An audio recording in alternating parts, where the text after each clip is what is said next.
fabulous fabric from the land of the Five Rivers.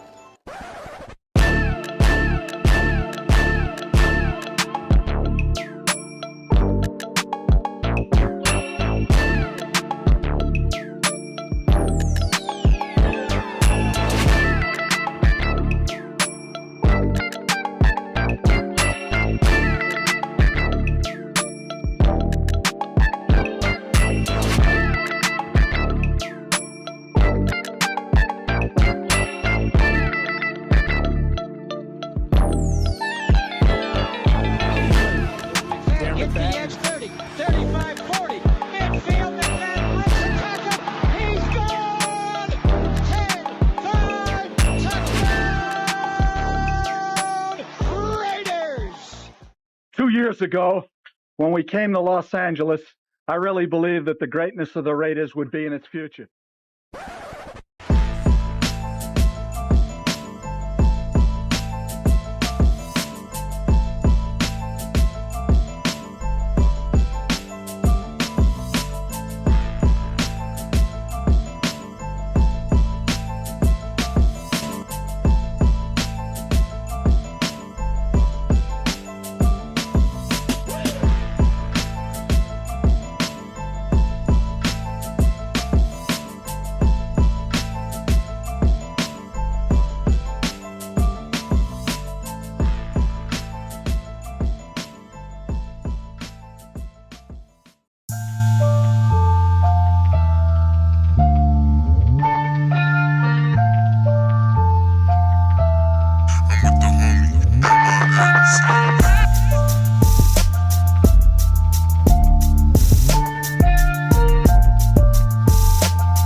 We back.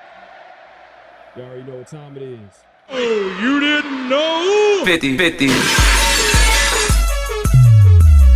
Welcome to the 50-50 Show with PharoahNFL and the Severe Raider, the realest show for Raider Nation. The perpetuation of the greatness of the Raiders to take a professional football team and give it a distinct characteristic that's different from all others. Make sure to clock in, like, comment, subscribe, and hit that notification bell.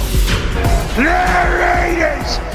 Man, you already know what time it is, man. It's the 50-50 Show, one of the best late night shows out there, man. If you haven't already, man, definitely go ahead and subscribe. Like my guy Kendrick in the building, man, pulled up. He says, yo, I subscribe and like, man. Appreciate you, my guy, man. We like to say clock in, which you just did right now. You clocked in.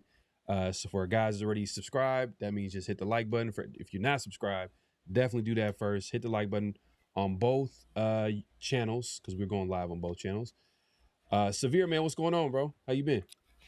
Oh man, been good, man. You know, it's off season, man. It's in full swing, basically. You know, I feel a few more important dates to get to, man. But you know, we got some light football stuff going on.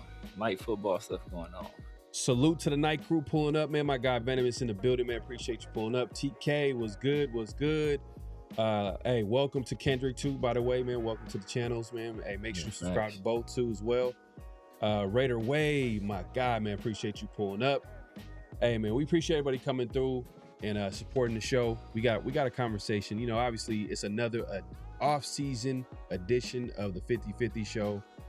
Today we got a few things to talk about, because I think if you guys missed it earlier today, Raiders assistant coaches were able to talk to the media, said some things that we kind of already know about the team, but there's certain things that I thought were interesting that we could talk about. But as far as NFL news, man, trades left and right, like big time trades. Who would have thought that, Myles Garrett was going to get traded? That it's crazy how the everything works out. Max Crosby was literally on his way out, on his way to Baltimore, and then obviously he's back as a Raider. And then Myles Garrett gets traded in the same offseason. Imagine if both trades went through. You know what I mean? Like Max and Myles Garrett both get traded the same offseason, but one guy actually goes back to his original team. We'll talk about those trades. AJ Brown officially is a New England Patriot. I think we all kind of knew for a little bit, like, it was going to happen. Just getting the details in. So we'll talk about that. Hey, man, we appreciate all the support, man. Hey, go Spurs, go. Hey, you know what? The one thing I like about the Spurs is their color scheme, man. It's silver and black. Hey, facts, man. My guy DJ in the building, man. Appreciate you pulling DJ. Up. Funny as hell, man. DJ with the propaganda you put out there. What's good? Hey, man, we appreciate everybody pulling up. Nah, man. I guess we can get it started with the NFL trades. I guess, the NFL news. That's pretty much what everybody's talking about as far as NFL goes. Myles Garrett going to the Rams. He gets traded for Jared Verse, a 2028 or 2027 first round pick. Jared Verse, one of the best young pass rushers out there. Then a 2028 second round pick, and I believe a 2028 third round pick, or it might be 2029 third round pick. 2029 third. That's a nice little haul. And I said, when I seen the trade happen, obviously Myles Garrett is a one of one. Yeah. You can arguably say that, there's no amount of trade compensation that would probably equal what Myles Garrett already is as a player. Like, it is what it is. But man, the Browns, I gotta give the general manager Andrew Berry some credit. We gotta give him some, like, now it's time to give him a little bit. Now it's a little early just because we have to see a little bit of success on the football field. But man, you cannot say that you don't like the last two draft classes from the Browns. Every trade that they come out kind of winning.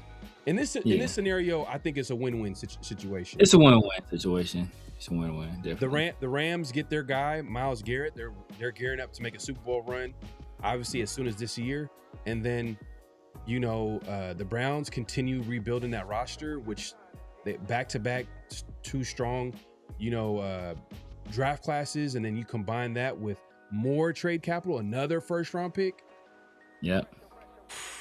And then Jared Verse, he's worth, a first and some change too himself. So, he's, he was taken in the first. He was Defensive Rookie of the year before last. Still had a good year this last year too. So, that's another nice piece, and it resets their timeline.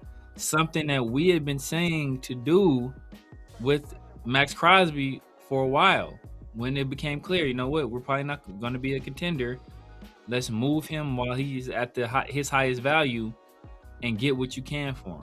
And that's something that the Browns went ahead and did, and I think it's going to pay dividends for them. They got a young pass rusher, multiple picks in multiple draft classes, and they just they're coming off a haul. They got Andrew Berry, outside of their coaching search and their coaching hire, I think he's been knocking it out of the park. Yeah. And the thing is too, I think it also puts them in a good spot in that they can trade up and get their quarterback.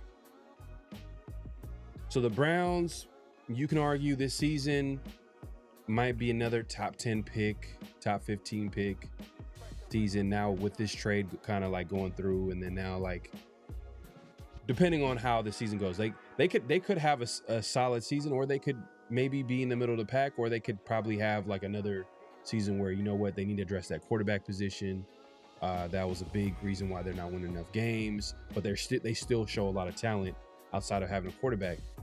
Man, that puts them in a kind of solid position now that they have another first round pick on top of what they're going to be picking on, depending on what they finish with record wise. So man, Andrew Berry, he's playing. He's kind of. Look, I'm calling it. I know it's a little because at the end of the day, when you say a GM's great, you want to look at the wins too, along with the talent. But I'm just looking at like the draft classes and some of these trades that he's been able to put together. You know, shout out to Andrew Berry and the Browns. Obviously, Les Snead is going to do Les Snead things. He just finds a way to make super aggressive moves happen when you don't think it could happen with the team. Like, he just finds a way. He landed Myles Garrett. Are you serious?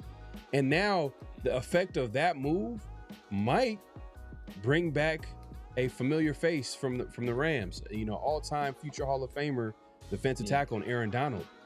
He might consider. I think there's actually a clip of him that predates, you know, the trade that says, hey, he might consider coming back if Myles Garrett gets traded to the Rams. There's something out there. I don't know if I'm mistaken, but I think there might be something out there where they had him on, like, actually saying that, and that's crazy. And I seen something today where you can take it for whatever it's worth. One of the NFL insiders said they spoke to, you know, Aaron Donald, and he's like, it's definitely intriguing, makes me thinking about it a little bit, but I would have to like see if I can get the fire back, light that fire back or something like that. Yeah. So, which is understandable, man. He's a highly competitive athlete. He knows what it takes to put out the best version of himself out there. So he has to figure that out for himself. But man, this is like a perfect situation for him to come into. Like, it's like they're going for it. And on top of that, he's playing right next to Myles Garrett. Like, look, he's been going like. Look, what makes it even crazier is that remember when Jared Verse like called Aaron Donald out for that workout, and then he had Jared Verse like tapping out after like the first like 15 minutes of the workout. Jared Verse couldn't hang, and now you got athletic freak Myles Garrett in the house. I'm sure he can like go like, you know, blow for blow in terms of in the weight room with just about anybody in the NFL. So right, you know, it's like kind of interesting. I obviously I don't think that played a part in the trade, but now, you know, now AD got somebody that can push him physically and challenge him, whereas before, like, he was the unquestioned guy in the Rams organization even after he retired. Right. Yeah, man.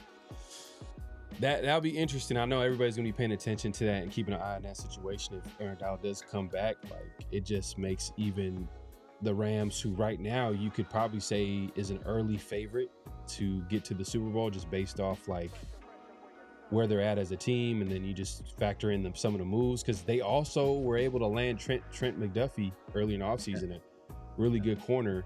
Now you pair him with Myles Garrett and like all these pieces, and if possibly Aaron Donald comes back, wow, that's insane. On top of like Sean McVay coaching the offense and the weapons they have, like, sheesh. Man. And then you know who's sitting there just like who's gonna be inheriting this whole situation as far as like how talented. I mean, we'll see how long Stafford plays. Ty Simpson. Damn. But you know, I seen something. I don't know how much you want to read into. I seen someone say like, this might be Sean McVay's last year. I don't think it is, but they're trying to say like, based off how aggressive getting Myles Garrett and what that could implicate for cap space in the future, it could end terribly for the teams, and which would mean, you know, they said that before though. Yeah. They said that about them before when they had Jalen Ramsey and Aaron Donald and Von Miller, and they said, they're in cap. The Rams will be. I thought, man, the Rams about to be through. Like, they about to, you know, they win all in. They won a Super Bowl. All right, they good. They gonna be. They about to sink back to the bottom of the league, and they did not. And then there was speculation before. I want to say before they won this last Super Bowl, maybe it was after. That about Sean McVay stepping down or stepping away from the team and taking like a massive deal to do Fox or do the 2 games on Fox. And then, that never materialized. So, like, I don't know, man. Think about it. He can take a step away from football, from coaching for a little while, come back and still be one of the younger coaches. He's only like 41 years old, bro. So like he's a year older than Clint, I want to say. So he's like, he's like 40 or 41 years old. So let's real quick. Let's do top 3 head coaches right now.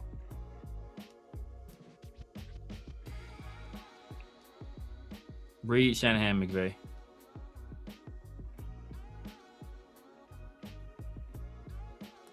So who is that the ranking? Is that like the order? I'd probably put McVay over Shanahan, to be honest with you. Because he's won. Yeah. He's won the Super Bowl. Exactly. He's won a Super Bowl. Yeah. He's won a Super Bowl. Reed has won multiple. So again, and Reed has been good for such a long time, bro. So it'd be Reed. Yeah, in order: Reed, McVay, then Shanahan. But the top 3 are those 3 guys, in my opinion. No hate to Mike McDonald, who just come off winning. I got to see it for a little bit longer, but much respect to him as well. It's just I'm trying to think who would be knocking on the door. Who would be knocking on the door? McDonald. But McDonald, I know he's won now, but it's just like it's a small sample size. Yeah. He was good. I mean, he's been pretty good since he got there. Like, he instantly turned around what Pete Carroll did, which, we saw what Pete Carroll was as a head coach. So, turn that around. You can either say that's a great feat or just say, hey, you put anybody competent there and they can do it. So, Kevin O'Connell, if he can get over the hump, I think he put himself in the mix. Dan Campbell puts himself in the mix. If he has another good year, Ben Johnson puts himself in the mix as well. But right now, I think those are the unquestioned 3. Man, yeah, it's really them. I'm trying to see anybody that has been consistently winning and actually getting to the playoffs, winning playoff games, gone to Super Bowls. Like Shanahan, I know he hasn't won a Super Bowl, but he's been to multiple Super Bowls. Yeah, he's made deep playoff. Reed's beat him. And think about all the coaches around the NFL. Like, they're all getting poached from Shanahan's coaching staff or McVay's coaching staff. And Andy Reid too, to a certain extent. Andy Reid, low key. You know what I mean? Probably not as much. Yeah. But that tells you something about Andy Reid, right? Like, it's like people don't leave Andy Reid's staff and be like, you could say that says Andy Reid is he's not really a good mentor or whatever, but it also tells you that, like, if you're not on the staff with Andy Reid, then you're not as good of a coach anymore. Like, he covers up for a lot of people's shortcomings. Yeah. But then also I look at like McVay and Shanahan and how they're able to develop coaching talent. Yeah. I mean, which is valuable, because Clint Kubiak Clint or Clay, I think, started as like a what is it called? The analyst. You know what I mean? Like, I think entry level coaching position. Yeah. Like he's probably putting together like, game film and cut ups and stuff like that. Cut ups, like, so. I mean, that could also. Oh, that's a good one. Assassin's Creed, D'Amico Ryan. Yeah, definitely. D'Amico Ryan. He's putting himself up there too. He's tapping in there just a little bit, but I can't put him over. Nick Sirianni won, but they kind of underachieved though. That's the thing. They think that, like, Nick Sirianni, you want to give him credit, but it's like Howie Roseman is so good. I don't know what it is. I just feel like it's everything.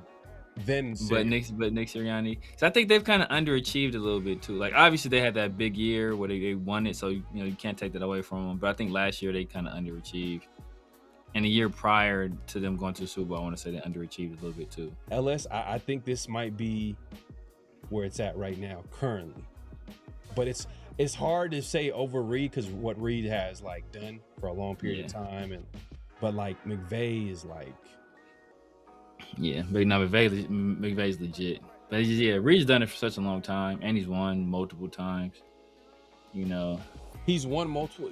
He's won, but like McVay's doing it with quarterbacks that's technically not the best quarterback. Well, Matt Stafford is a really good quarterback. He's really good, but like they're not Patrick Mahomes. Yeah, Mahomes is top 3 quarterback, and Reed before Mahomes, he was doing it. Don't get me wrong, like he's a quarterback whisperer. He's doing Alex Smith. I mean, they couldn't get over the hump with Alex Smith. But it was a difference. It was a difference. With McNabb though, he did that one year. He took him to the NFC Championship games a few times with McNabb, and then also to Super Bowl. So yeah, Reed, it's to me right now. It's like between Reed and McVay for that top spot. But McVay is like, it's like, damn, like it's. Yeah, man. It's but did McVay win anything until he got Matt Stafford though? Coach says Clint Kubiak. Come on. I appreciate it. Appreciate you. LaFleur. Matt. He kind of comes up short in the playoffs. Yeah, like and he came out of that coaching staff. Was it McVay's coaching staff or Shanahan? He came from McVay's. So you want to say LaFleur, but like, like you said, when he gets to the playoffs, it's like one and done, pretty much. And I think that's the Packers' frustration with the Packers. Packers fans with the Packers is that like they kind of hit like a ceiling. Yeah. With LaFleur, but LaFleur is just, how do you replace LaFleur? You got to basically like find a coach that's going to be able to basically take him higher than what LaFleur has been doing. It's kind of hard to do that. Yeah. Reed didn't win anything until he got to Mahomes. Yep. No, facts. But Reed had lesser talent at quarterback position. Like Jared Goff is better than any quarterback Reed had in my opinion. Better than outside of Mahomes. Yeah, better than McNabb. And McNabb was clean though McNabb was clean, but look, Jared Goff is clean too. McNabb's career was kind of like, it felt like it was a little short. His prime, it was like at like 9 years. What is like at like 8-9 years? It felt like. Yeah. But damn, McNabb was. But he had McNabb and James Thrash at wide receiver, Todd Pinkston. Yeah, Freddie Mitchell. Feel like he didn't have no real, and not like he had a whole bunch of wide receivers with the Chiefs either. It was, and then once Tyreek, when he finally got a weapon on offense for McNabb, they went Super Bowl. Went to the Super Bowl. Easy. And like not like Tyreek Hill was no super, was no super sought out prospect, But that was the one receiver they had, and then it was him and Kelsey. Man. Nah, man. I can't. What's that? What did he say? He said Sean Payton. Nah. I mean, look, I respect for Sean Payton what he does. He instills a program and he gets everybody on board with that program. And he gets things moving in the right direction. He's good at that. But I can't put him on par with these other guys, though. Yeah, I don't think he's better than Shanahan. I don't think he's better than McVay. Nah, I don't think he's better than Andy Reid. He's a good head coach, though. He's a good head coach. Yeah, but I don't think he's up there with those guys. Like we're all right. It's like basically he's a good head coach. We're talking about great head coaches. Yeah, exactly. But yeah, and then obviously AJ Brown gets traded to the Patriots. Yeah. Which we kind of seen coming, which is a big move for them because they needed like a kind of a number one guy, some weapons on offense. Now you pair AJ Brown with Kyle Williams, receiver that I liked last year, you know what I mean? So he's going to be like the number 2 slot receiver for them. Then you're the running back from Ohio State that, you were high on.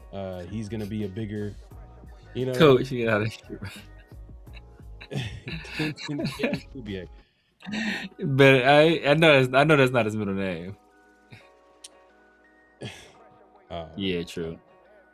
But it's in a vacuum though. If you look at like future prospects, then yeah. but just in a vacuum of who's like better now, I gotta go read. But like that could change quickly. I mean, McVay comes out and wins another Super Bowl, bro. Like, he obviously leapfrogs. Reed has what, three right now? Yeah. And five appearances. If Tomlin was still coaching, would he be knocking on the door? Or he'd be that next tier down. He would be in the Sean Payton, like above Payton, but in that same realm. Would you take DeMeco Ryans or Mike Tomlin?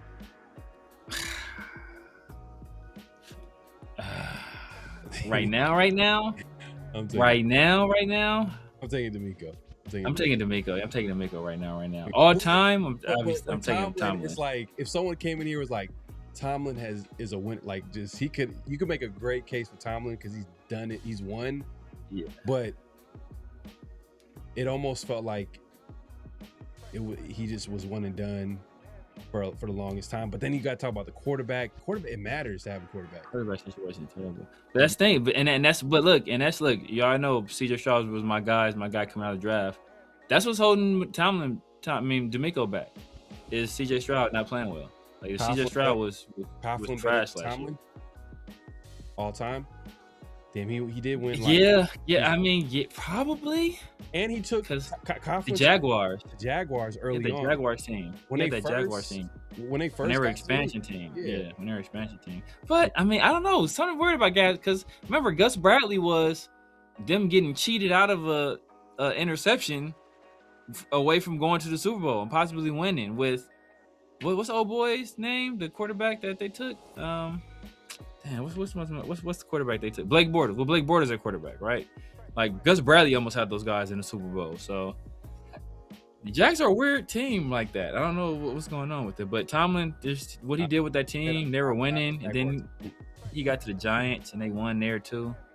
Yeah, I can't. Maybe Jaguars fan, but I'm a Raider fan, so I already know we're the New York Jets of the West Coast until we start winning. He's winning some football games. Right, because at the end of the day, like we oh my God, hey, Dante, Jaguars fan in the building, says that was Doug Marrone. Doug Marrone was the head coach? That was Doug Marrone that took him when they went. It wasn't Gus Bradley. Doug Marrone was head coach, former offensive line guru, right? Head coach. Was he the offensive line coach? Doug Marrone. Like Ryans as a head coach, you really see him get out coached. Yeah. Not facts. The one thing that you could criticize him, and which is like basically obvious for a lot of defensive coaches, is like the offense side of the football. He's not been able to hit on guys on that side of the ball. And the thing is, if he's able to like identify, like, would you say part of a good coaching staff, a good coach, is identifying good assistant coaches?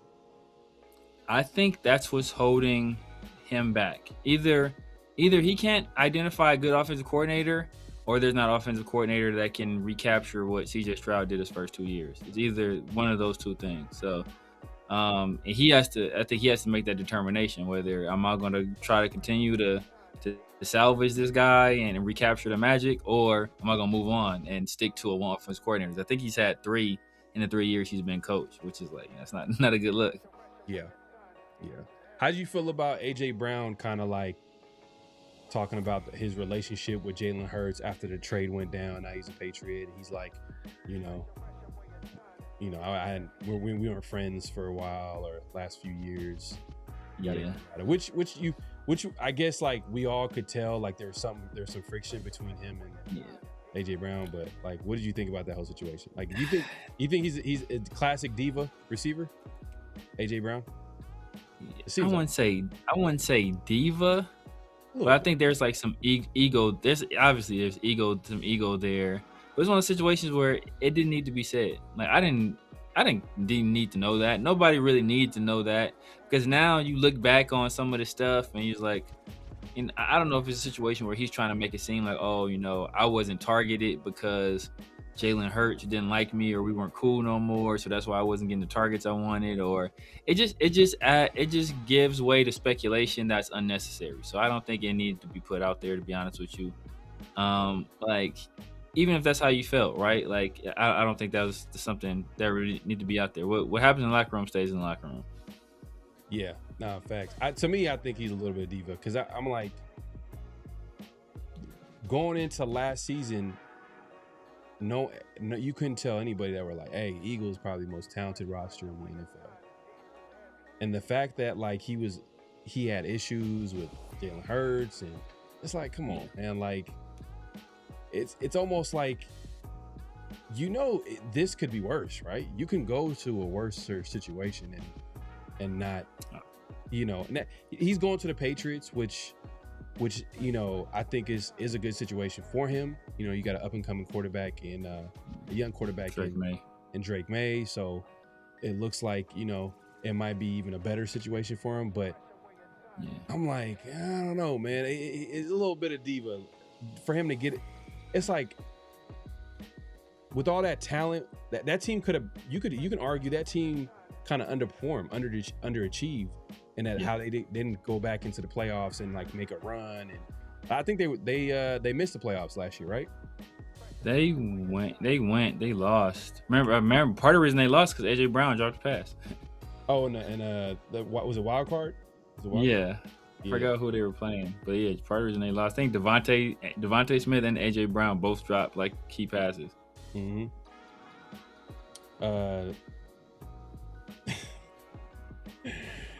Is this true? That's crazy. No, I did hear something like there was some stuff that was said like he had a Patriot. I think he said something about he had a Patriots rug. Thank you. Yeah. Thank you. Yes. Diva.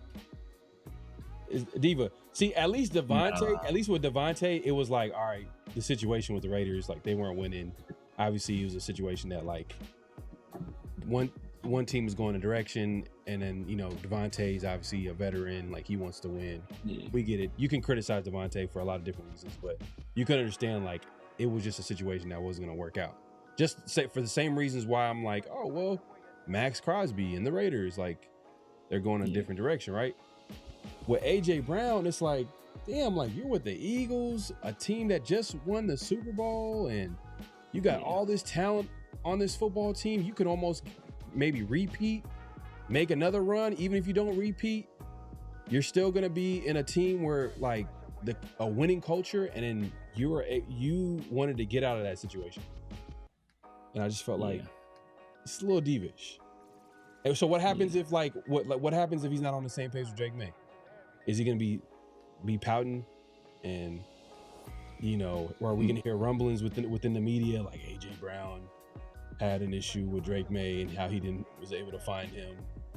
Like, is it gonna be an issue like that? Like that's I don't know because the thing about Devontae is that you heard stuff about Devontae from Green Bay. And if Green Bay fans would say like there was stuff about Devontae that was going on that people didn't know. And so maybe there was stuff about AJ Brown in Tennessee that like people didn't know. Because I didn't hear anything about him having any issues in Tennessee. But I didn't hear anything about Devontae having issues in Green Bay until after he was traded. And maybe that was just some jealousy after the fact of Green Bay Packers fans saying he was a diva after the fact.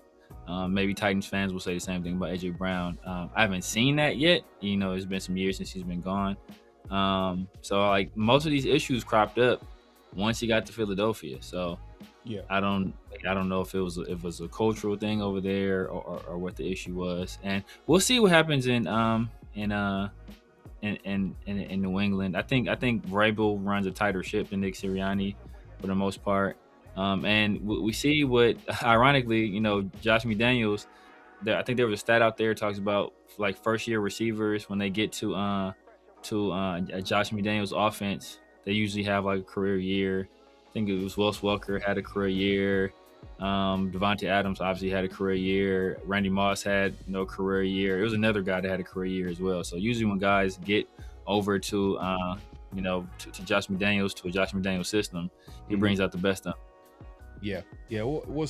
That's why I didn't want to necessarily say like, oh, it's a terrible situation. I think that like you said, Josh McDaniels, the offensive coordinator, it's another year in that offense. Drake Mays, another year into his career, so he's probably going to be a lot more comfortable. You give him a weapon, a number one receiver, which he hasn't had. Maybe you can say that was the receiver that left last year, but he's kind of past his prime. Kobe. I'm not talking about who.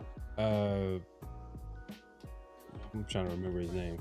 Well, who? What team? Stephon Diggs. Oh, Stephon Diggs. Oh, yeah. Maybe you could say that was his number one, but he's not the same. He's not the same Stephon Diggs that he was like when he was in Minnesota. He was Minnesota, yeah. Early on with the Bills. So, but he still was like a good veteran receiver for them. But AJ Brown kind of gives him like a legitimate weapon.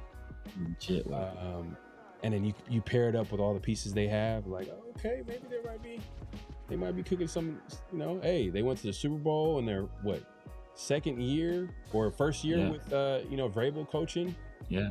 But we'll see. We'll see how it goes this year because Vrabel got a whole lot of questions coming at him this whole entire season. So, Vrabel, about Diana Rossini. Exactly. So, Vrabel, did you, is this true? They're gonna be peppering him with questions. Man, and then what's crazy about the situation is man, I'm sure we talked about it before. Like he talks about like not being a distraction. I'm sure that's a conversation that coaches have with players, and like he's being a distraction because now they're gonna be asking the players, and the players probably gonna be like, they're gonna be put in a tough spot. I'm sure they're gonna be prepared to answer the question, but it's just like another thing that they're gonna have to like make sure that they don't say anything crazy because it might, Not facts. Yeah, I mean, the situation, like you said, the situation over there is good for AJ. So, I think him being basically the unquestioned number one guy at wide receiver, I think that'll be a little bit better for him. Because obviously, targets in Philly, between him and Devontae and now Mekhi Lemon getting there, the situation was going to be a little bit different this year. So, it's best over here with the Patriots. Obviously, Drake Mays, runner-up for MVP. Travion Henderson, the best rookie running back last year. By far and away the best rookie running back last year, actually. Wow. So. All right, man. Let's see what he does this year, man. But, hey, Raiders OTAs continues this week. This is probably the last week of voluntary, the regular. I think mandatory mini camp is next week. Yeah. It's going to be the last week of OTAs. And Taron Johnson shows up first. He shows up on the last week of OTAs, and I'm sure he's going to probably show up to mandatory mini camp. I don't think he had any plans to miss that, but I'm thinking maybe there might be some agreement on what I guess the contract situation is with him. Maybe get some more guaranteed money. Well, that's good to see he's out there. But to me, the biggest stuff today in regards to the Raiders, the assistant coaches were able to talk to the media, and we were able to get some stuff from them. Was there anything interesting that caught your attention from the assistant coaches? No, it was something. It was something with Janoko. I can't remember what he said. I can't remember exactly what he says because I'm not gonna say it right. He was talking about obviously everybody knows or assumes our two best weapons on offense are going to be Brock and Ashton Genty, and he's like, when you got two good players like Brock Bowers is a superstar, and so Ashton Genty, he's done a lot. I was like, you caught yourself. He's like, he wasn't gonna put that superstar label on him. Coaches don't want to annoy. They don't want to annoy guys, especially guys that are super young, and then even though they're super talented, they don't. He said Brock was a superstar. Yeah, but Brock came in swinging. We're not gonna deny that. Oh yeah, exactly my point. He broke records, so I can't. We got to be honest there. Look, I agree. Brock came in and immediately put the league on notice. I am generational talent.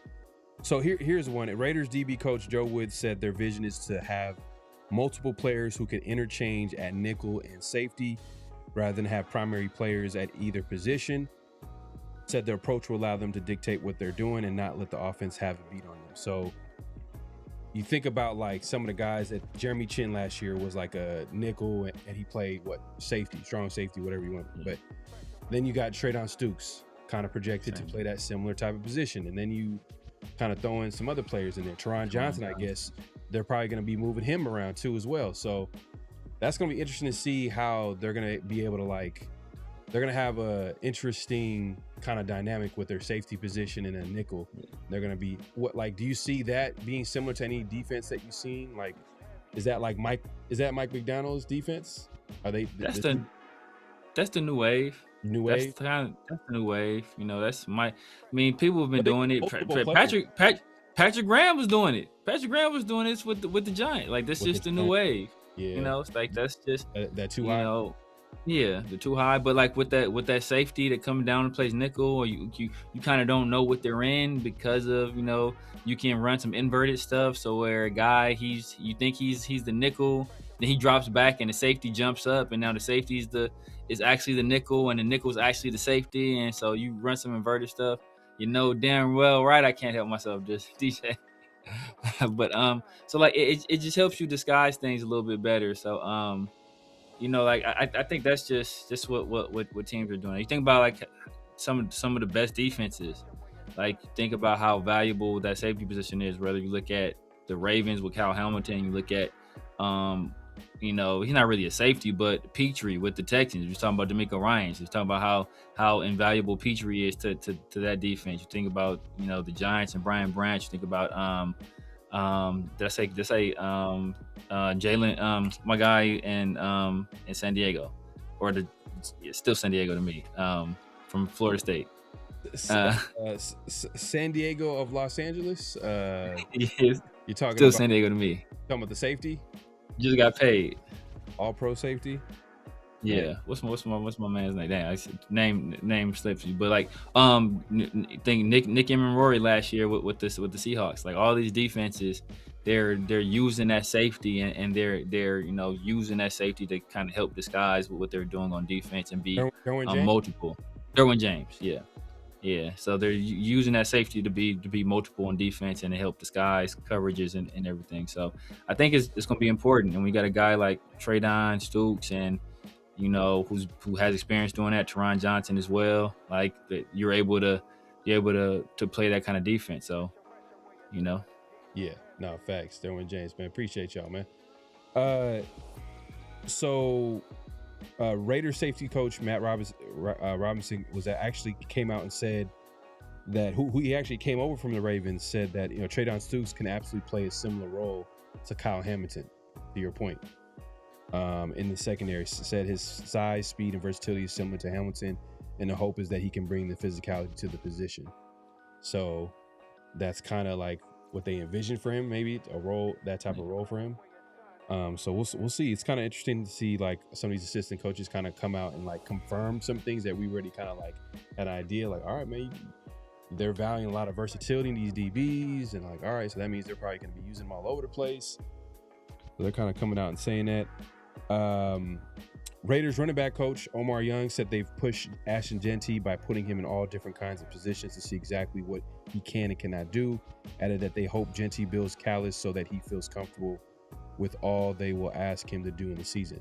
So that's going to be interesting. I want to see how Clint Kubiak is able to utilize Ashton Jeanty in the offense, because now we're going to see like a creative offensive scheme, play caller, and then to be able to utilize his skill set. Because last year, it was just like, we were trying to figure out what we were doing on offense. There was questions about like where the players were aligned. You know, there were questions Chip Kelly, and then there was questions about Pete Carroll taking over with the offense and him trying to, you know, influence the offense, because, you know, Chip Kelly was not a Pete Carroll guy, and there was questions of who brought him in, and that was something that, you know, that was forced upon him.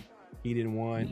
There was a lot of dysfunction going on offense, and then on top of like, you know, the offensive line and just everything just not working out. So it's going to be interesting to see if the Raiders can actually look like just a presentable offense. Like, yeah. Like, Nah, fact. I mean, I was watching. I forgot who I was watching.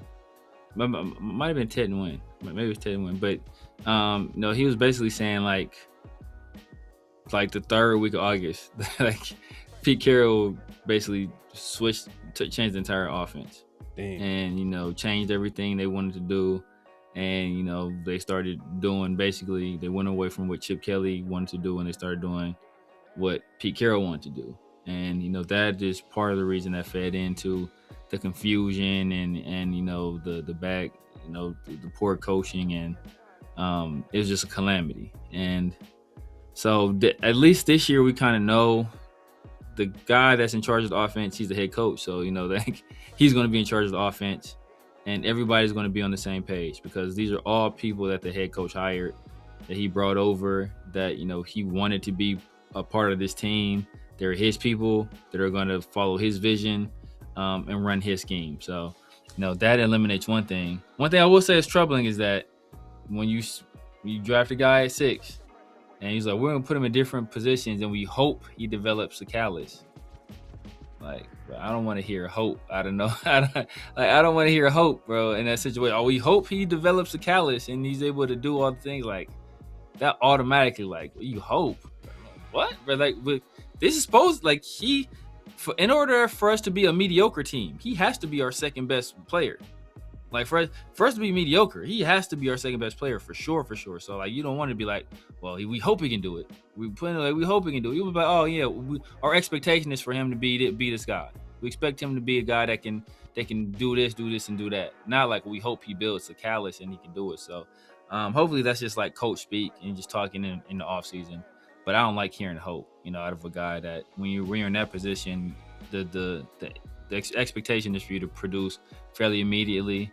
And last year, people want to point to what happened last year. There's a lot of dysfunction last year, but this year is the year that's supposed to be like, all right, now everybody's on the same page. We got the guys, we got the system, and we're doing all of this. So, I don't want to hear hope. I want to hear, this is the guy we're going to get, superstar player that's generational. We saw what he did at Boise, and yada, yada, yada. Yeah. Justin DJ says beat writers did say last year's offense was not the same offense ran in training camp.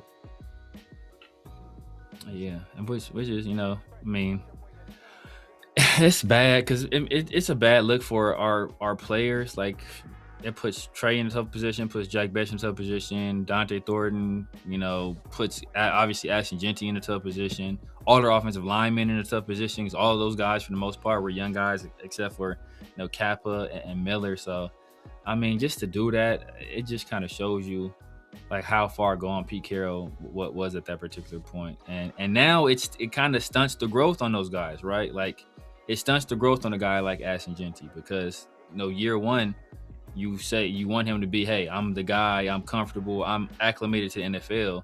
But really, now he's damn near like a reset year, because like, with that kind of dysfunction going on in front of him, what could he really get used to? Same thing with Jack Bech. Like, that was his year one, his introduction. So is this like essentially like starting all over anew for him? Dante Thornton, we already knew he was a project. Same situation with him. So, I mean, it's man. To be honest with you, it's almost like, okay, this is where, I come in, conspiracy theorist. It's almost like last season was done on purpose. When they missed out on Ben Johnson, which was their number one guy, it was obvious that Pete Carroll was like their backup option.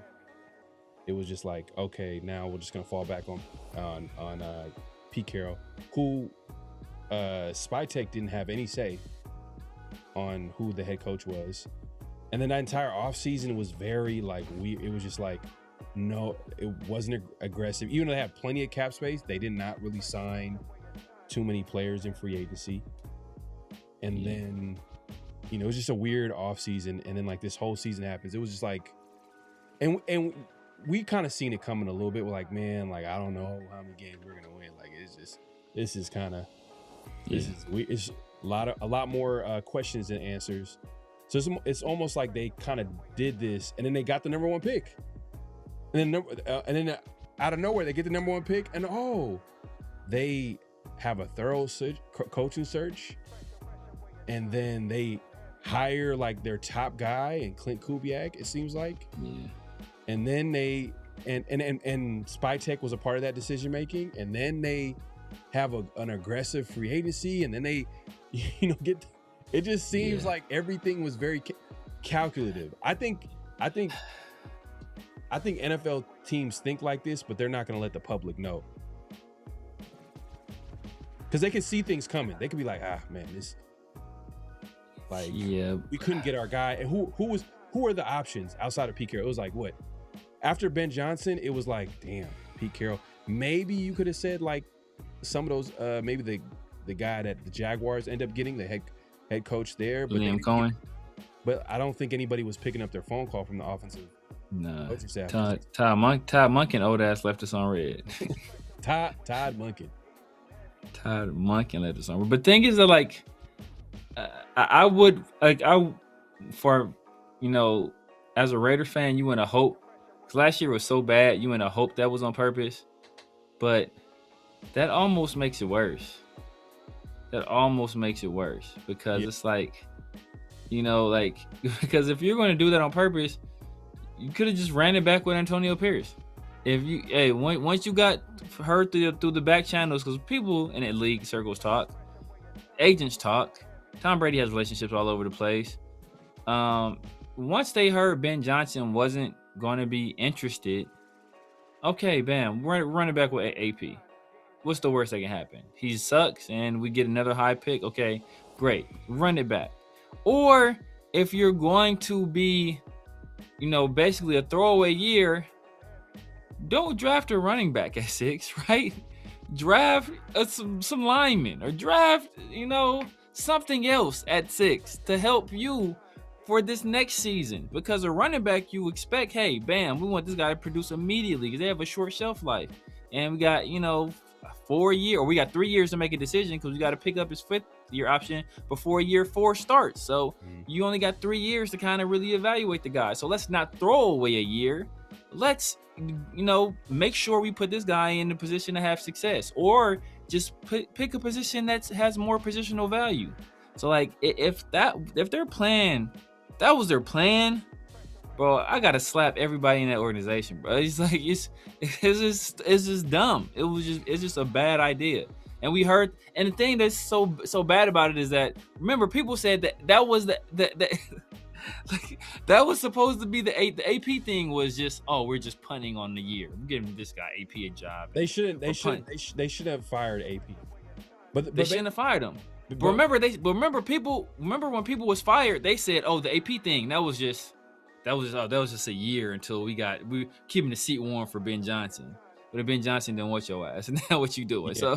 So Brady and company got super aggressive, and they thought that, hey, they're gonna come in and they're gonna convince Ben Johnson to come to the Raiders. Like, it's a done deal. We're gonna offer him the bag. We're gonna give him all types of, whatever he asked for in Vegas. And they sold themselves. Like, they overthought, they basically didn't get what they wanted, and then they settled for Pete Carroll.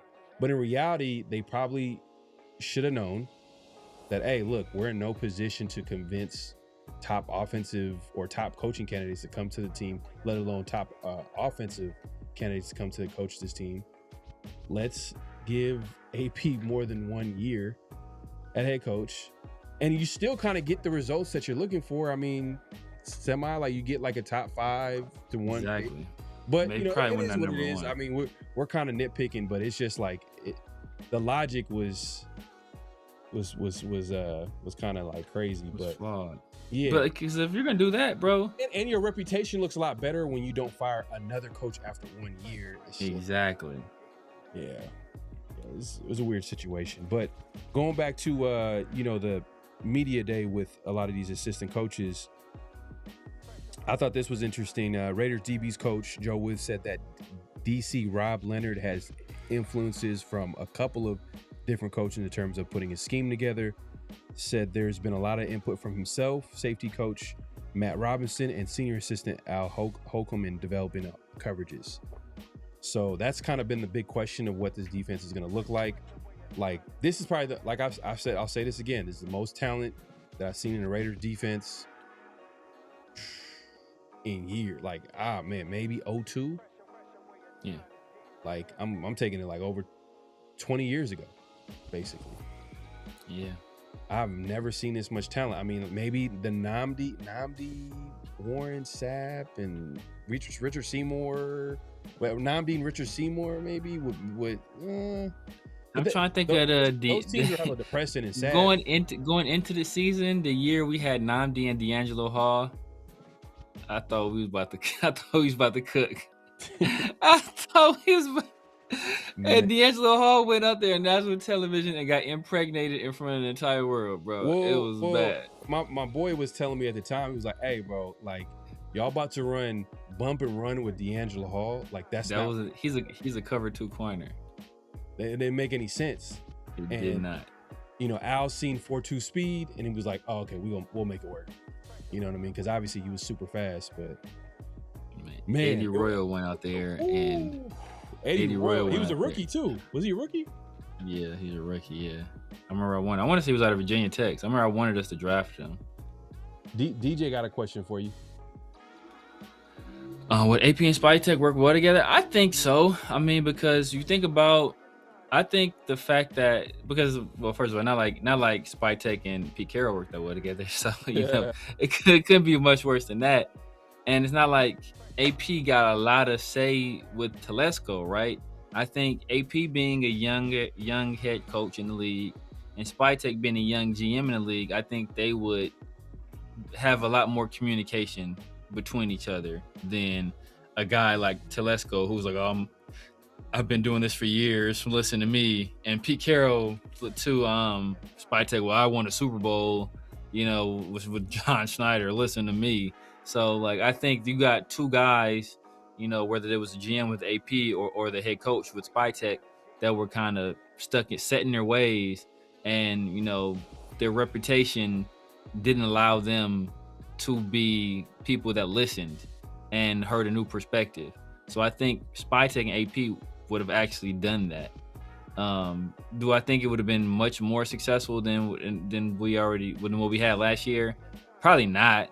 But we probably don't get Geno. I don't know who you do at quarterback, but it's probably not Geno. You know, we probably don't draft Genty. Probably don't draft Jack Besh, right? Like, I think the draft looks completely different. It's probably more heavily offensive linemen. We see what he did this year. Probably a lot more athletes added to the team. So I think the draft would have looked completely different. And I just think the coaching staff and the quarterback, I think everything would have been different. Now, what the results would have been remains to be seen. You know, AP had his shortcomings, but, you know, Pete Carroll wasn't much better. Yeah, man. At the end of the day, it is what it is. Like, that's in the past, but it didn't make sense for them to get rid of AP and then sign Pete Carroll. I get it, they're going after Ben Johnson, but come on, like, anybody could have like anybody was like, Ben Johnson comes to the, like, no one was gonna believe that. No one was gonna believe Ben Johnson was coming to Raiders, especially that offseason when there was no clear answer at quarterback. You don't have no clear answer, and these coaches, these offensive coaches, they're not stupid. They're not dumb. They're like, hey, look, you guys are going to be judging us off wins and losses, and I'm an offensive-minded coach. The magnifying glass is going to be even high. You know, it's going to be on me just because I'm an offensive-minded coach, and I don't even have what I have. No one's going to think context because I'm not winning enough games. The offense is not looking the way it looks because I don't even have my guy at quarterback. So Ben Johnson obviously went with the easy decision by going to the Bears because they had Caleb Williams. So it is what it is. But going back to the earlier comment about Rob Leonard, and I was trying to make a point about, like, this is the most talented I've seen on the Raiders defense. I've said this a few times, and I yet to hear any different from, because I've been watching the team for a while. I know there's a lot of older Raider fans than me that seen some probably more talented defenses, but I'm trying to think. I haven't seen this much talent in a while. Now we got to see it on the. You can't win it on the. You can't anoint them on paper, But from a talent perspective, there's a lot more depth. There's a lot of more young guys. There's veteran. It's like it's just a good mix, a little bit of everything. But one of the questions is Rob Leonard and what he's going to bring out with his defense, how he's going to coordinate this defense. And here, you know, say he has is there a Patrick Graham influence there? Yeah, for sure, because he's coached under his coaching staff. Then obviously someone threw in, you know, earlier in the offseason, Mike McDonald's been a popular one. We'll see. But I think that's going to be something that we're going to keep an eye on, is that, like, the defense is definitely more intriguing than it's ever been from a talent perspective. But Rob Leonard is also a first-time DC, and we don't know what that's going to look like. So, I mean, I think that's going to be a big one of the big question marks this entire offseason. Yeah, facts. I mean, you kind of take what people say in the offseason with a grain of salt. Remember Rob Ryan was like, yes, Tony Pierce the best head coach in the league. It was like, where he said that. Somebody else said that too. But yeah, Rob Ryan was like, yeah, he's the best head coach in the league. We got the two with the best guy there is out there. I think so. You know, like this is the time for, you know, those, like, you know, crazy, outlandish statements. Hope springs eternal. Everybody's the best. Is, you know, everything. Everybody's hopeful for everybody. We think we look at these players and we see what they can do at their maximum, right? At their maximum. So, and we look at the coaches. What can they be at their maximum? And so now, you know, like, when the game starts, we kind of see what people actually are. So, I mean, I got hope for Rob Leonard. He's well respected around the league. You know, as you kind of already named, he's worked around a lot of really good defensive minds. So, and he's worked at, you know, several levels of the defense. You know, defensive line, linebacker. He was a quality control coach. I remember we played the quote. He was talking about he learned more doing quality control stuff than he did as an actual position coach. Mm-hmm. So being exposed to all these different parts of a defense, working with these great defensive minds, I think that's going to bode well for him. Obviously, we got young players young coaches. I'm saying at the three most important spots, whether it be head coach, offensive coordinator, and defensive coordinator, all first-time guys in those positions. So how that plays out, you know, that could be interesting, but you know, all those guys have talent, so, you know, kind of hoping for the best, but there's going to be some growing pains there. Yeah. Justin the DJ says, what about Thomas Howard, Kurt Morrison, Nnamdi, and Derek Burgess? The law firm. Yeah, man, the law firm. Howard and Morrison and Howard. Nah, it doesn't do it for me. I mean, it brings back memories. I think Nnamdi was obviously an all-pro corner, one of the best corners in the NFL. Derek Burgess was a very good pass rusher. But what was he, like 8 sacks? 8 sacks guy? I don't know. I thought, was he there? I think he had a really good season that first year he came with us. 16? He had a really good season the first year with us. He had a crazy season that first year. Yeah, no, that was Al Davis. If Al Davis hit on a free agent signing, it was or it was a trade. They might have traded him from the Eagles. Was it a trade? I don't know if it's a trade or it's free agent pickup, but he did come from the Eagles. But that was one of Al's, like, he got it right, was Derek Burgess. But then the thing is, he didn't sign him. Exactly. He let him go. I think he let him walk in free agency. He let him go to. Did he go to? Or did he trade him to Seattle? I think I want to say he went back to the Eagles. Low key, I would think he went back to the Eagles. Went back to the Eagles. We did have a pass rusher that went to Seattle. It was, I always want to say Clint Capella. It was Clint something. I know what you're talking about. They actually, was he on a Super Bowl team? He might have been. I was mad when we let him go too, because I liked him as a pass rusher. This is gonna get me. Who was the pass rusher that played for the Raiders and played for Seattle? He might have been on one of those. He might have been on. Seattle. Cliff Averill? Nah, not Cliff. No, not Cliff Averill. It was someone. Clemens. It was Clemens. Chris Clemens. Chris Clemens. Yep. Chris Clemens. Yeah, I was mad when we let him go. Yeah. I would say it's still not more talented than his defense. Just think about the secondary, the talent that they added to the secondary. Think about the defensive line. Think about Max Crosby and everybody they added on defensive line, the linebackers. Like it's just more. It's just more. Yeah, depth and talent. I don't know. So I think we're in the moment. I think we're in the moment. We're in the moment. I think we're in the moment because we don't know how any of these people are going to be. No. And that's true. That's true. That's why I said, like, you can't anoint them on paper. But from a talent perspective, come on, like, I haven't seen as much talent on the Raiders D. I haven't seen it. I've never was like, oh, damn. I always looked at it like, yeah, we got this guy, but we need this, we need that, we need this. I'm like, oh, linebackers we got cool. Linebackers get cool. Nakobe Dean, who hasn't shown up to OTAs, by the way. So hopefully he makes an appearance on mandatory minicamp next week. And then you got Quay Walker. Then you got, Kwity Paye, who, everybody's like, oh, well, he's more of a run stuff in DN and da-da-da. He has all the talent in the world, but he hasn't shown. Either way, that was a guy that the Raiders signed, and they didn't know Max Crosby was coming back. Now they have both of them on either side. Then you throw in Malcolm Kuntz. He should be recovered from his, ACL. Some argue he was already recovered, but hey, look, he could possibly have a good season. Who knows? We'll see. You know why you're laughing. Oh man, you're funny as hell. But yeah, like I like Taron Stukes. Some guys might not like Taron. A lot of people were like, "Who's Taron Stukes?"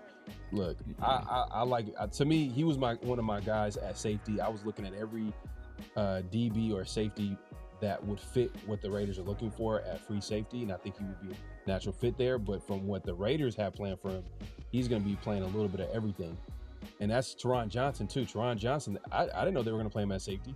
They're going to play him at safety and corner, and that's their plan for Taron Johnson, for Jeremy Chin, and Taron Stukes. But I'm just saying, from a talent perspective and depth, I haven't seen it. Now, could you argue, like, outside of Quay Walker and Nakobe Dean, is the depth a little thin at linebacker? Probably. But, extremely thin, yeah. But when you look at the totality, like defensive line, every level of the defense, there's like intriguing talents. Yeah, at every level, and you can argue depth at certain spots too. Yeah. Oh, and I didn't even mention the corner that they got in the 4th round. Here's Jermott. If he is healthy and playing, bro. Yeah. Rob Leonard, he's on a short leash. I'm just saying he's on a short leash. If he does, if this defense ain't top, like, and that's crazy to say after 1 year, but damn, if it ain't like top 20, yeah, he could be like, yeah. If you're not top 20, then I'm concerned, bro, because Patrick Graham was doing a lot with less. Yeah. So, because I was thinking about this. This kind of goes back to what we were talking about earlier, right? With this whole, so I know people. I know some people that are some Cowboys fans. I know some people that are some. By the way, cut you off. Burgess had 16. 16. Yeah, remember he had a crazy year that first year. So I know some people that are some Cowboys fans. I know some people that are some 49ers fans. Part of the reason why I hate those teams so much. But I've been texting them like, yo, man, like, what y'all ready to give up? What y'all ready to give up to secure because I was like, could this Myles Garrett trade could have started an arms race in the NFC with the teams that feel they are in that Super Bowl window? Could they be like, look, they made this trade. Like, we got to do something now. We got to do something to try to keep pace with this team because we can't let them run away with it. I think Seattle's probably a little bit more conservative, but the 49ers, why not be aggressive, right? Trent Williams is probably about to be out of here. We don't know how long George Kittle has. You just picked up Mike Evans. He's kind of on his last leg. They picked up another veteran receiver. I forgot who else, but they Christian McCaffrey, he's getting older. Kyle Shanahan, he ain't won it yet. Make it happen. Nick Bosa's coming back off an injury. Add another guy. The Cowboys, right? Hey, why not? Why not you make a move yourself? You needed a pass rusher last year. Hey, why not do it now? So seeing the Rams do this, it could start off something where it's like, hey, you know what? The value for Max, especially if they see Max in training camp, you see videos out there, him running around looking good. You know, he's in joint practices looking good, or he's in a preseason game, he looks all right. Reports start to get out there, hey, Max Crosby looks like he's healthy. Okay, could that interest from Max Crosby start to tick back up a little bit because of this trade? And teams are like, we can't sit here with our hands sitting on our hands while the Rams essentially run away with the NFC conference. I'm trying to look at some of these teams and trying to see if. Okay, so you said Dallas. Do they have 2 first-round picks next year? Do they have 2 first-round picks? Does Dallas have 2 first-round picks? I don't know if any team does. Dallas has Green Bay's first-round pick, and that is about it. They don't have their own first-round pick. Did they trade that away? They might have traded it for Quinny. Okay. All right. Okay, I guess that makes sense. Trying to look. Browns obviously have 2 first-round picks. Yeah, but they ain't doing Jets have 2. Oh, yep. The Jets have 2 first-round picks. No, the Jets have 3. Damn. Yeah, the Jets ain't doing nothing. The Jets know what they're doing. That's what I'm saying. The Jets know what they're doing, bro. The Jets know exactly what they're doing, and they still might beat us, which would be sad. But the Jets ain't about to. They about to stay in position. They about to try to lose, and if not, they're gonna package all 3 of them things to move up for a quarterback. Yeah.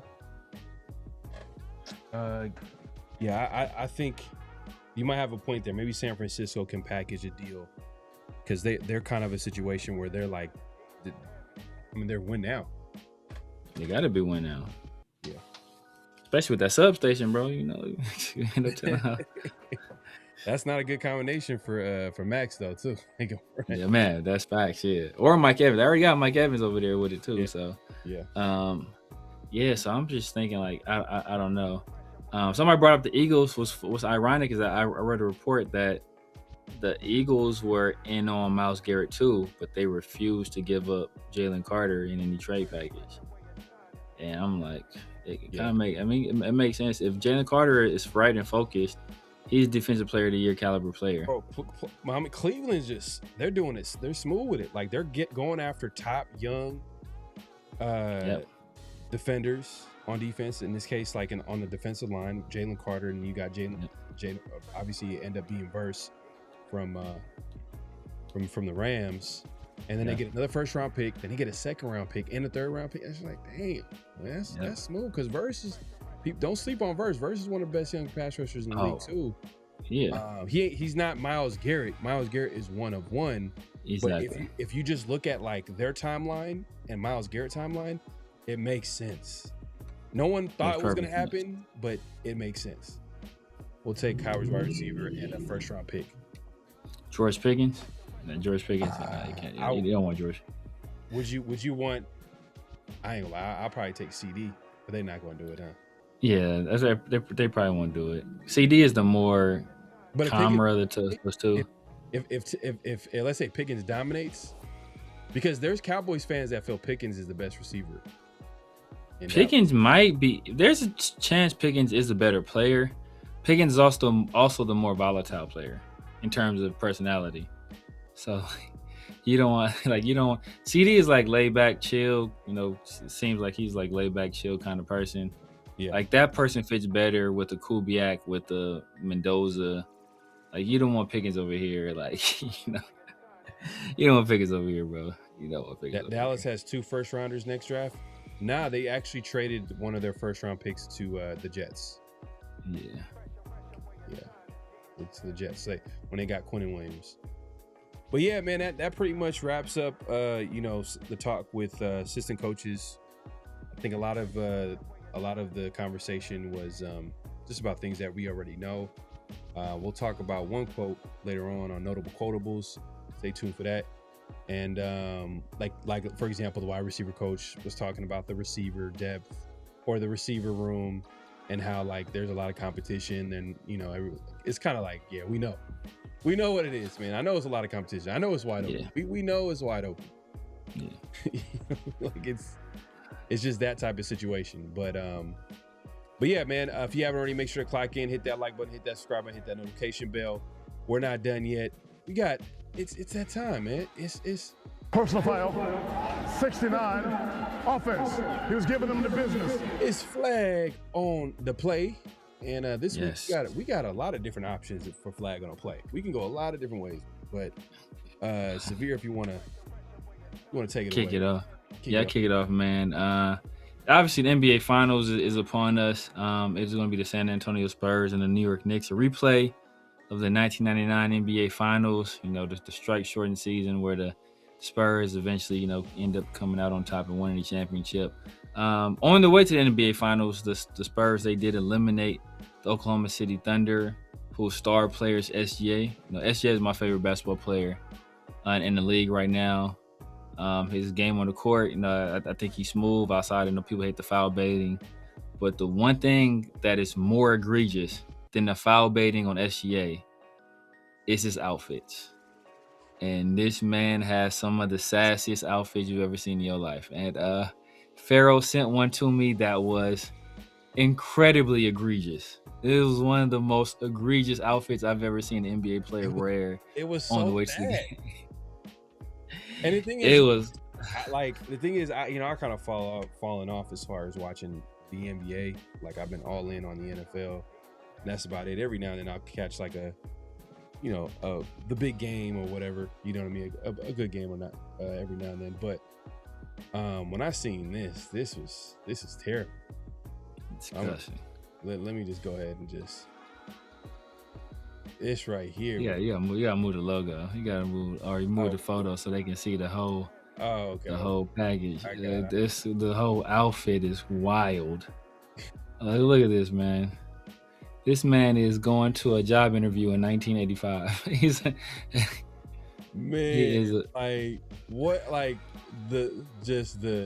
The jacket, the belt. He's wearing a dress, boots. This man is, This man is shocked. He's in shock. This man went shopping at the Goodwill. but it's terrible, bro. This is a diabolical outfit, bro. With the brown belt. It's crazy. No, yes, he's wearing a leather skirt at that, coach. And what's funny is that we see random stuff all the time. But this one was we got to put this on flag on play. And the thing is, Shea Alexander, he could be on flag on a play every week with the fits that he wears. The outfits. Oh yeah. His outfits are egregious. It is inexcusable. But one thing I did peep when you sent me this photo is look at my man in the back though. He's a sassy pants as well, man. I was like, what is he got on back there? It was a double flag. It's offsetting penalties on the flag. It was wild, my man. And he's walking with confidence too in the back. He's feeling himself back there. He is walking with confidence. But yeah, man. NBA players in general now, a lot of them, man, wearing this weirdo stuff. It's just a new thing. I make fun of Ashton Genty all the time. He been having some wild outfits too. Did somebody send me a picture? It's not this though, man. It's not this. It's not this. This is. It's not that. The skirt is what takes it over the top. Ashton got some stuff though. Ashton got some stuff too. The brown belt, and then he black boots, and then the blazer, and then just some random blue shirt. It's just damn. He looks in Shay's defense, he is Canadian, so they ain't got no style. So we know that. In his defense, he is Canadian. He never stood a chance. Oh man, for real, man. I think whoever they're trusting to be their style coordinator, they're putting too much trust. I don't know, man. I just don't understand it, man. What is the thought process? I want to do they look at me and be like, hey man, this is clean. Bro, that shit, I don't know what it is, bro. Cause a lot of them wear weirdo stuff like this. A lot of the younger ones. You look at Kyle Kuzma's outfits. Look at some of the stuff Wemby be wearing. Like, bro, how you even find that stuff in your size? Like, I was like, bro, like, what? It was. It's all of them do it, but I've never seen nothing this bad on an See, the NBA first like question, this. like, see this, I would respect the media if like the media, the first question would have been like, what were you thinking when you walked out? But they're not gonna do it. When you walked out, They're not gonna do it because they want to keep asking questions. But yeah. But come on, bro. Like, I would have respected if someone was like, come on, man. Like, what are you trying to accomplish here, man? Like, this is, it's like, it's on, I think it's on purpose. I think it's on purpose. A part of me thinks it's on purpose. But like, I don't know. It's one of those situations like, what can I get away with? Like, what can I get away with? Because you could buy anything you want. Well, you can buy anything you want. I don't know. At some level, you just like, I don't care what any of these people say about me. And if in case anybody was wondering, this shit was disgusting. It was disgusting. But if that wasn't as bad though, even then, at least it was still. He had the pant, the tuxedo shorts. That was egregious too. But that was just tacky. It wasn't like as just sassy as this. Oh yeah, LeBron's been guilty, but he's never This He's is not that guilty. Yeah, this that's is one of the like, worst. bro, like, That's you like gotta the worst. Study The this. Debo Samuel, the Blade Debo Samuel outfit is pretty egregious too. Though. Oh, Debo Samuel. Oh yeah. Debo Samuel as Blade. That was pretty egregious too. That's Hold one of the up, worst ones. Let me see if I can find that. What you said, Debo Samuel? Yeah. Let me see, Debo Samuel as Blade. I don't think he was as Blade, but he was just all leather, so people was like calling him Blade. But Debo Samuel. I'm gonna type in Blade just to be funny. Let me see if that picture comes in. Oh my! You got it. Is this? Hold up! Is this real?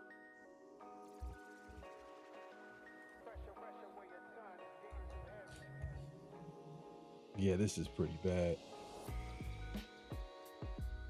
I still say Shay's worse. Shay's worse. I'm looking at it right now.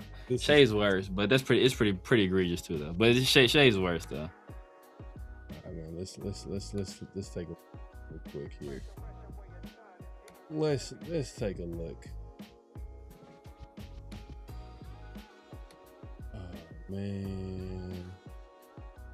Oh man. This is when he was playing for the Niners? Yeah, it's for the Niners, yeah. Let's see here.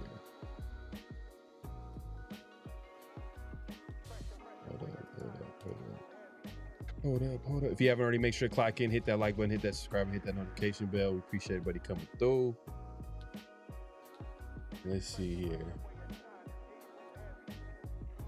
Oh man, this is terrible. This is pretty bad. So this is yeah, bro. Right here. And then just the walk with it though. That's what makes it look so bad. There's a video clip. Damn, I should have got the video clip.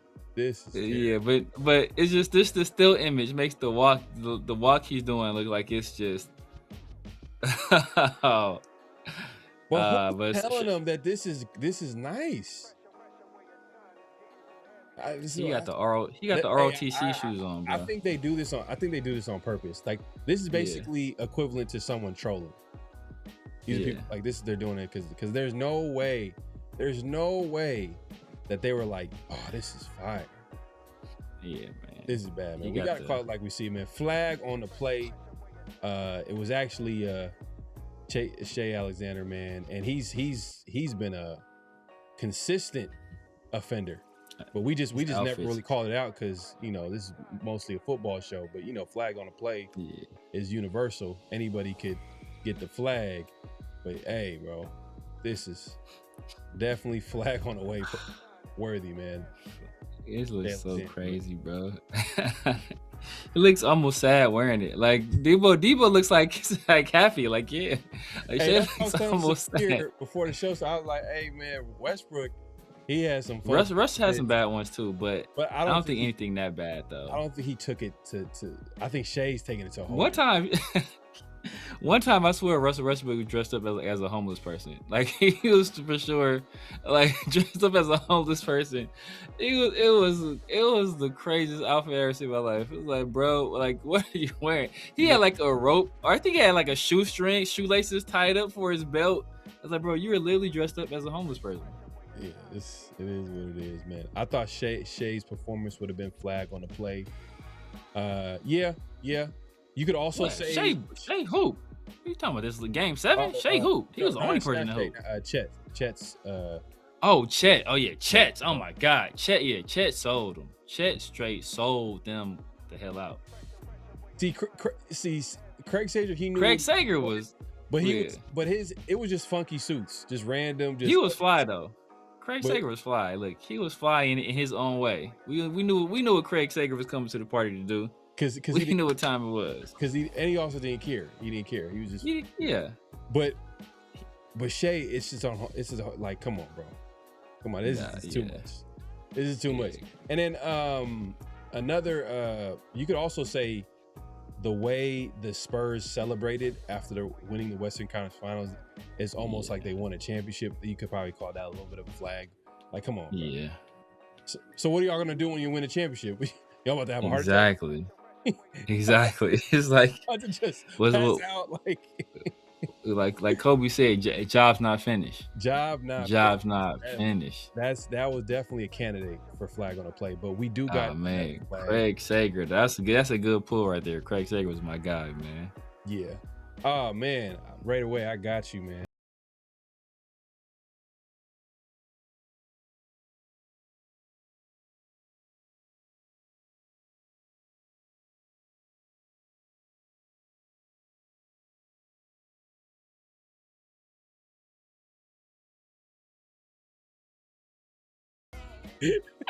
You gotta let it ride on that one. You gotta let it play. Let it play on that one, man. Hey, right away, man. I appreciate you reminding me, man.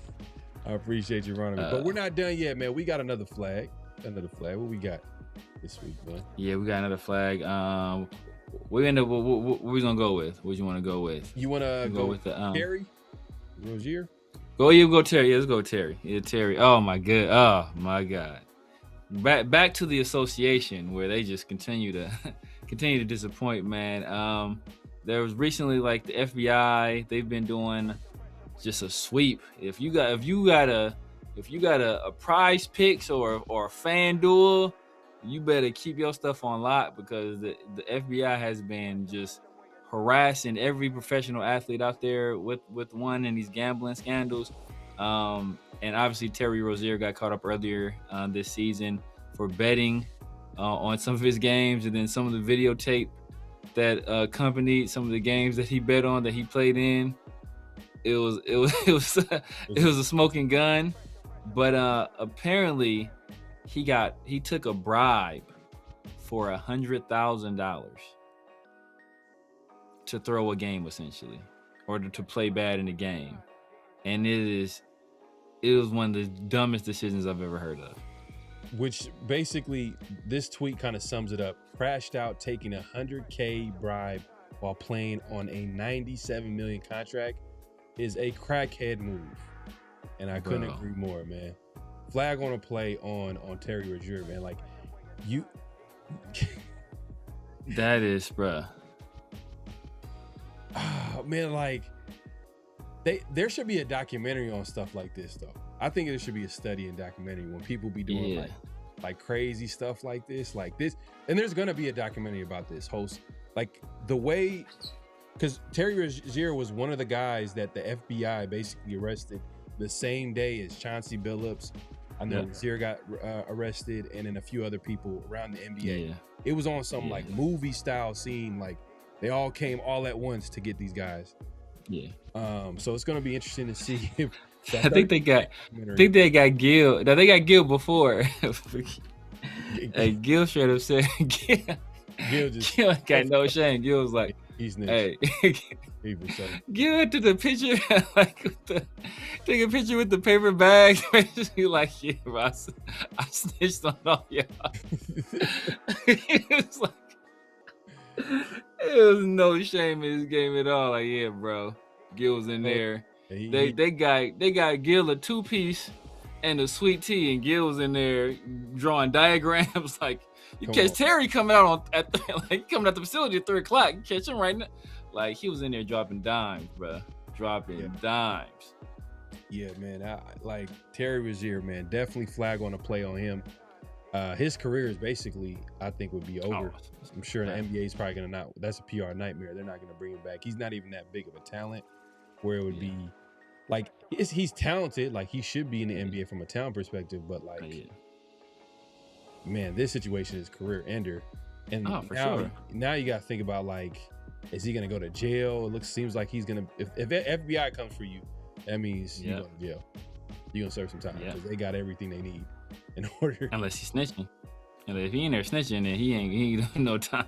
Exactly. In there snitching, he ain't gonna do no time. You gotta think about, like, so I don't know when he got released, if the team, they're gonna go after his money now, because NBA contracts are guaranteed. So will they go after his money? You know, like it's a lot of stuff he got to start thinking about, man, which is crazy. So yeah, man, it's just a dumb move, man. It's a scary Terry. He'll never dribble a basketball in the NBA again. Man, go to China. That. And I'm wondering, does that nullify his contract? Or does he still? I'm pretty sure, yeah. Damn. You mess with the integrity of the game, for sure. Damn. What was he thinking? Bro, crackhead moves. Like I said, that's like getting fired from a 6-figure job for stealing like office supplies. Like, I'm gonna take this staple. Like, just take your money, invest it in stocks, like do something. God, bro, you're an NBA player, bro. There's so many different there's people literally like throwing money at you all day, like throwing money at you all the time. Like, you lost it over. It's stupid moves. Yeah, man. Flag on the play. Hustling backwards. I wish it was a different. I wish he wasn't that. I wish I would even heard this type of stuff. Like, you don't want to hear this type of stuff, but it is what it is, and we got caught like we see it. Did we have like any honorable mentions? Honorable mentions. We had some. Oh, honorable mentions. Oh man, JJ McCarthy. Just JJ McCarthy. Period. Oh my God, JJ McCarthy. He's doing himself no favors. Like, it's the video where it's like, it's him and Kyler being interviewed back to back, and Kyler giving the professional quarterback answer. They ask him a question. He's like, "Oh yeah, we have a good relationship. We're working together. It's a team, just trying to get better, trying to help each other get better. I'm a veteran, so I'm trying to teach him stuff." And then JJ McCarthy's like, basically, no, it's like we're in the classroom. He sits at his desk and I sit at mine, and we're both learning at the same time. I'm like, dog, you're not even trying to, like, bro, you're not even trying. And then I don't know if you saw the clip they put out today, the Vikings, where he's throwing a pass to Jawan Jennings, and it's just like, bro, hospital ball. You're gonna get somebody destroyed with the pass you threw. Yeah, just oh my God. Oh my God. Everybody, somebody was like, yeah, that all I see with that pass is 4 broken ribs and CTE. Like, it was like high over the middle with a safety bearing down on. It was like, oh my, what are you doing, dog? What are you doing? It's like, and from what I'm hearing, it's like Kyler is like far and away the better quarterback right now. It's like not even close. Dang. But, it could be a situation where, it's just going to take time for him to develop. But, like, the NFL wants players to have immediate success. Yeah. But so it might just work out for him as far as, like, you know what? Hey, he just needs to get better. And maybe he might have one of those, like, careers where, later on, like a Geno Smith or obviously Sam Darnold is the ultimate example because he ended up winning the Super Bowl with the Seahawks. It might be that type of situation. JJ McCarthy might be one of those guys, or he could just be just be a bust. It'd be possible that he could just be a bust. We'll see, man. But I hear you. I think he's not taking it well. He's definitely not taking it. He's not being mature about it. But it is what it is, man. The NFL is tough, man. It ain't college. It's there's no relationships. There's no allegiance. If you're not getting the job done, like, a tough business. I mean, I think some guys have more of like a longer leash as far as like, all right, they're gonna give more of a chance, especially if they've proven it. Yeah. But man, you would think they would have gave him more an opportunity, but then since he's been hurt early on in his career, it's just like he's had less and less time. So I'm sure McCarthy's like, damn, I didn't even get enough time because he hasn't even been on the field like that, especially early on in his career. So it's like I can see where he's coming from a little bit, but hey, man, you gotta get a job done. Gotta compete. My guy Smoke with the super chat. Appreciate you, my guy. What's good, man? Appreciate you coming through, supporting the show as always. Taj says Ty Simpson is the next JJ McCarthy, in my opinion. Nah, I mean, if you look at quarterbacks that more comparable to JJ McCarthy, technically it'd be Fernando Mendoza. Just a lot of people said JJ McCarthy was like he's like a system quarterback, and he wasn't asked to do a lot in the system, had a lot of talent around him, and that I think they went undefeated too. I think they went 15-0 and won a national championship. Yeah, but I think Mendoza was a lot more productive than McCarthy. It was a lot more productive, and I think he's more he's way higher football IQ as well. But if you're looking at what the situations were, he was more clutch too.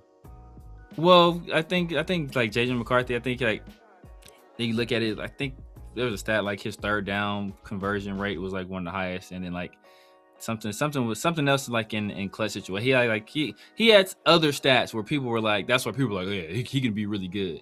And you look at Ty Simpson had to do a lot more with a lot less. So it's like Ty Simpson wouldn't be the comparison for JJ McCarthy. You'd have to look at some other bum quarterback, like not even maybe Mitch Trubisky. I guess maybe that would be a better one. Maybe, but Mitch Trubisky. I think Alabama had better receivers than Michigan. Nah. I'm trying to think who did Michigan have? Michigan? Oh, Michigan. Michigan. They might have had one guy. Damn, they had two guys that got drafted, but they're both drafted late. One was drafted by the Jets. His light skinned guy. Dang, he was a speedster. I forget his name. Was it the Steelers? Steelers that got him? Steelers got the receiver from Michigan? Oh, I want to say I thought it was the Jets. I forget his name. Okay. I forgot his name. Yeah, man. But hey, look, if you haven't already, make sure to clock in, hit that like button, hit that subscribe, and hit that notification bell. We're not done yet. We're going live on both our channels. If it's your first time joining us, don't forget to clock in, as we like to say. Subscribe for both channels. Obviously, hit the like button, hit the notification bell, and anybody watching the replay, definitely leave a comment. Hit the hype button if you see it. Just, hey, man, all that support really helps us out. So definitely do that for us. We really appreciate it. We're not done yet, man. We got notable quotables. This is where we play quotes, and then we all react to it and have a conversation about it. So what's our first quote, Severe? Yeah, man, I think you had it. Coach Rico, I think he was talking about, just the offensive line. And he had a few interesting things to say, man. May give us a little bit of a peek into what their plan is for the future. Here we go. Right direction. We spoke with Tyler Linderbaum last week, and he said that the line has a long ways to go still in terms of where you guys want to be. What steps have they taken so far this early that have been positive in getting to where you want them to? All right, so real quick, it's probably hard to hear her ask that question. A lot of stuff going on in the background. She pretty much asked them like, she talked about what Linderbaum said last week in his presser, and how that the line has a long ways to go, and she's asking the offensive line coach Rick Dennison if what steps have they taken in order for them to get better and gel and all that good stuff, and the importance of a center like Tyler Linderbaum. Well, it's grinding every day, doing the same thing every day, and Mario, my assistant or run game coordinator, says muscles are dumb. You got to train them, and they've been training really hard. I mean, it might be monotonous to do the same drills, the same combinations, but we got to be synced. The five guys up front, it's really important for everybody to see the same thing, and usually it's through the center's eyes, because he's the only one that sees both sides. And that's the steps they've been doing. They've been grinding away. They've been doing it. They've been working hard. It's a steady climb up, and it's just going to take a lot of hard work, and they're not afraid of that. So I thought that was interesting because he talks about like them seeing the same things, having the same combination, same guys out there. And you start thinking about it a little bit. Like, obviously, Rick Dennison, night and day difference from the offensive line coach that we had last year when you talk about experience and success in the NFL. So we got to respect the guy in the building. Very important coach to have on the coaching staff. We all know how important that having a good offensive line is and developing that position group. We got that guy. He knows how it's done. He knows how to develop that room. And so what he says, it carries weight. So when he talks about consistency, seeing the same thing over and over again, having the same guys over and over again, you start to think like Spencer Buford at left guard must be a real thing.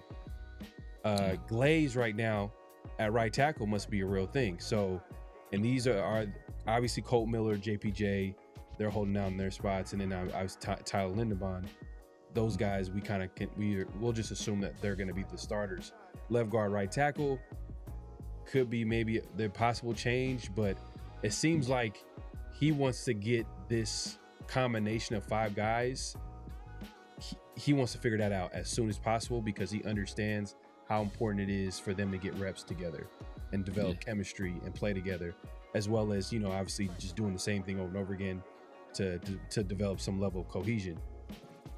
Do you think that Buford will be the opening day starter at left guard? And do you think Glaze will be the opening day starter at right tackle? I think presently somebody has to take those jobs. I think those guys are in the driver's seat to win those jobs. Burford, he was a starter for the 49ers before in a similar system. Experienced guy in the league. So he knows kind of what the expectations are playing in this wide zone, this outside zone scheme. So I know a lot of people say it was his fault that the 49ers lost that Super Bowl because I think he's the one that got beat when Brock Purdy got hurt, if I recall correctly. So a lot of people blame him for the 49ers not having a Super Bowl win right now. But, he's got us experience, and he's good in the run game. So, and we know the Raiders want to run the ball. They want to do what they can to make sure Ashton Jeanty gets his, a second chance of having, a big impact in his second year in the league. So I think he's the inside track. And unless a guy like Caleb Rogers or Meredith can really come on strong late, I think he'll likely end up winning that job. And then Glaze, same thing, right? We saw some success out of Glaze early in his career. His first year, he played much better than I think any of us thought he would. Then he had a massive regression last year. I think a lot of that had to do with, the coaching. And I'm sure they spent part of the offseason running one scheme, and then that was scrapped, and then they're running an entirely new scheme and not being coached on how to on that new scheme. So I think he'll probably get a do-over. And the only competition he really has right now is Charles Grant, who's never really played on the right side.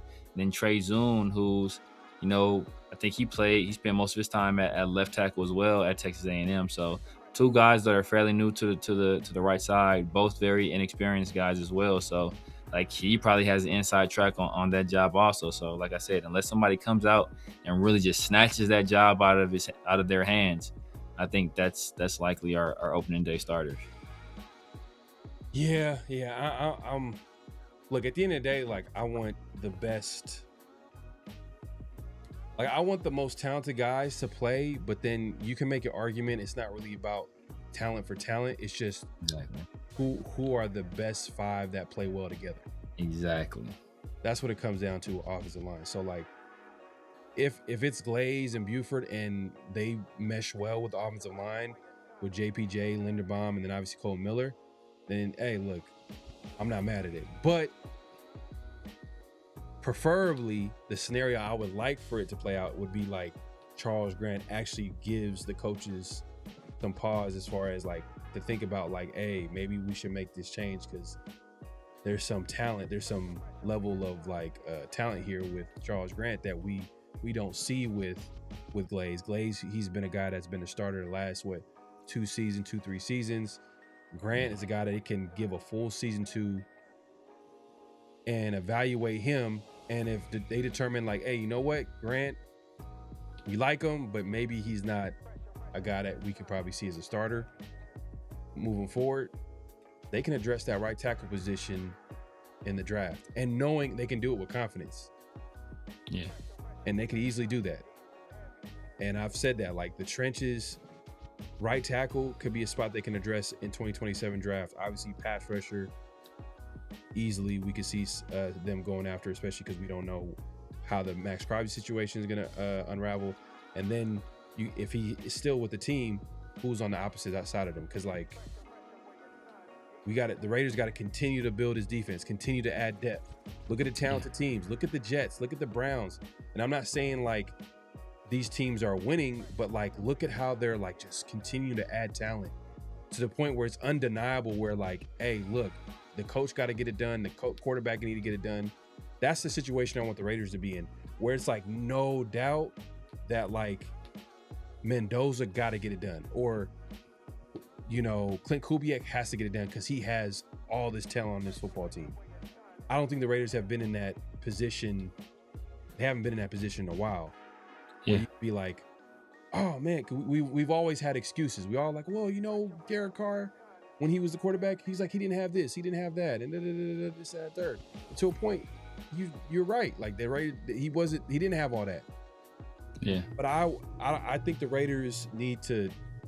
I want to see a better product on the football field, and I want them to be one of the most talented football teams in the NFL. And for them to do that, they got to put the players out there and evaluate them, and then make a decision and try to replace that position or add more depth to that position. So, yeah, for me personally, I would like Charles Grant out there because it just puts him in a better position to address that right tackle. But if Glaze is the guy, because better coaching does make a difference. Definitely. Because the offensive line coach last year was terrible. And the offensive line coach the previous year wasn't good because he was one of the guys that got fired. Exactly. So, and what's ironic is that guy came over from the 49ers.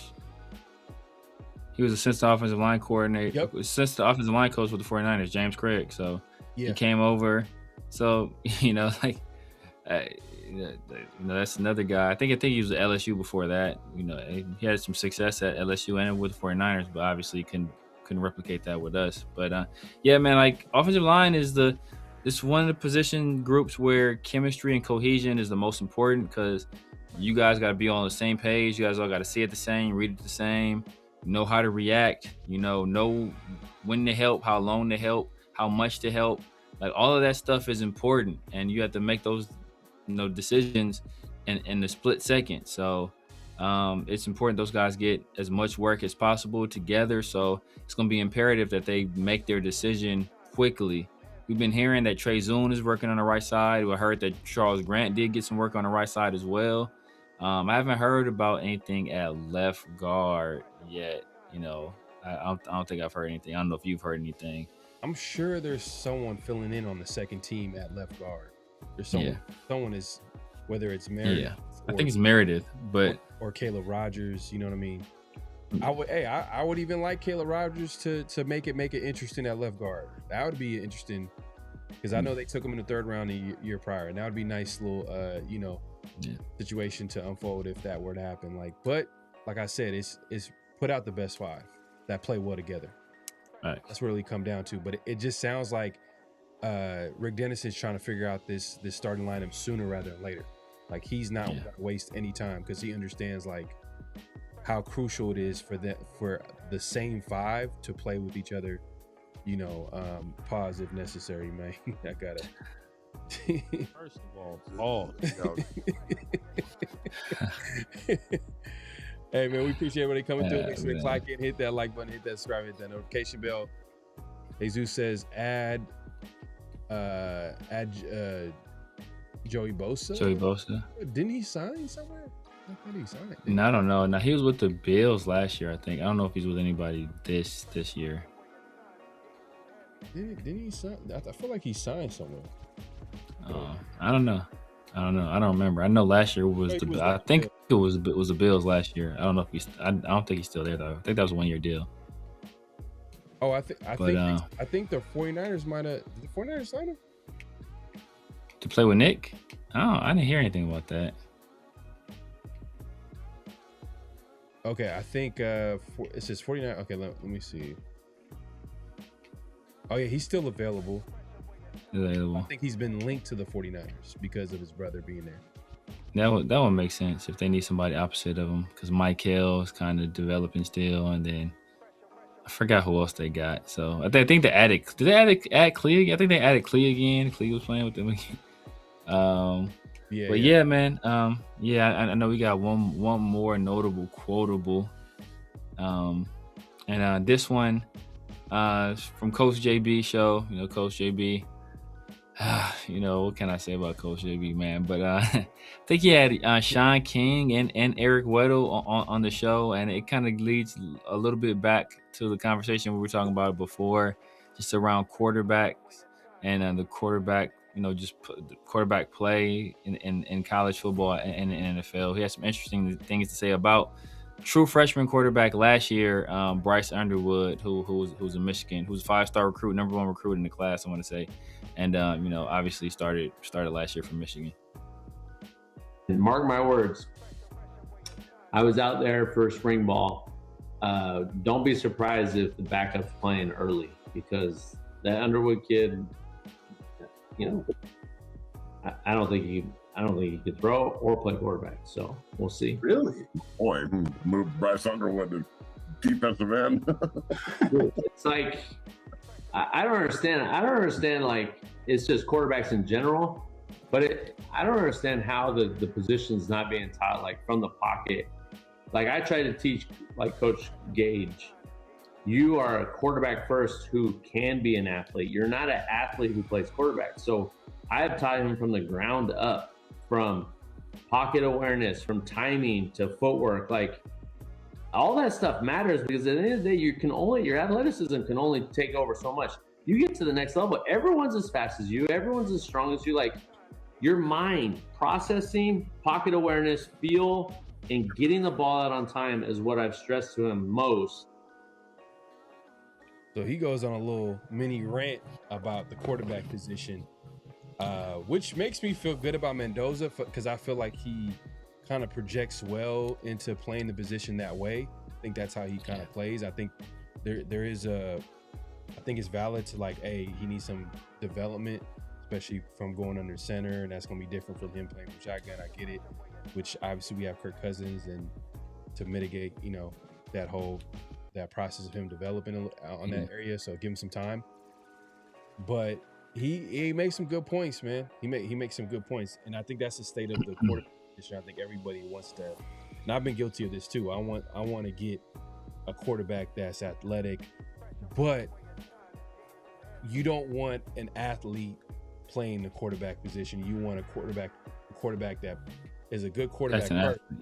That's an athlete second. Yeah. You know what I'm saying? But you know, and I think that's the best case scenario. I think, especially when you're talking about the NFL, like,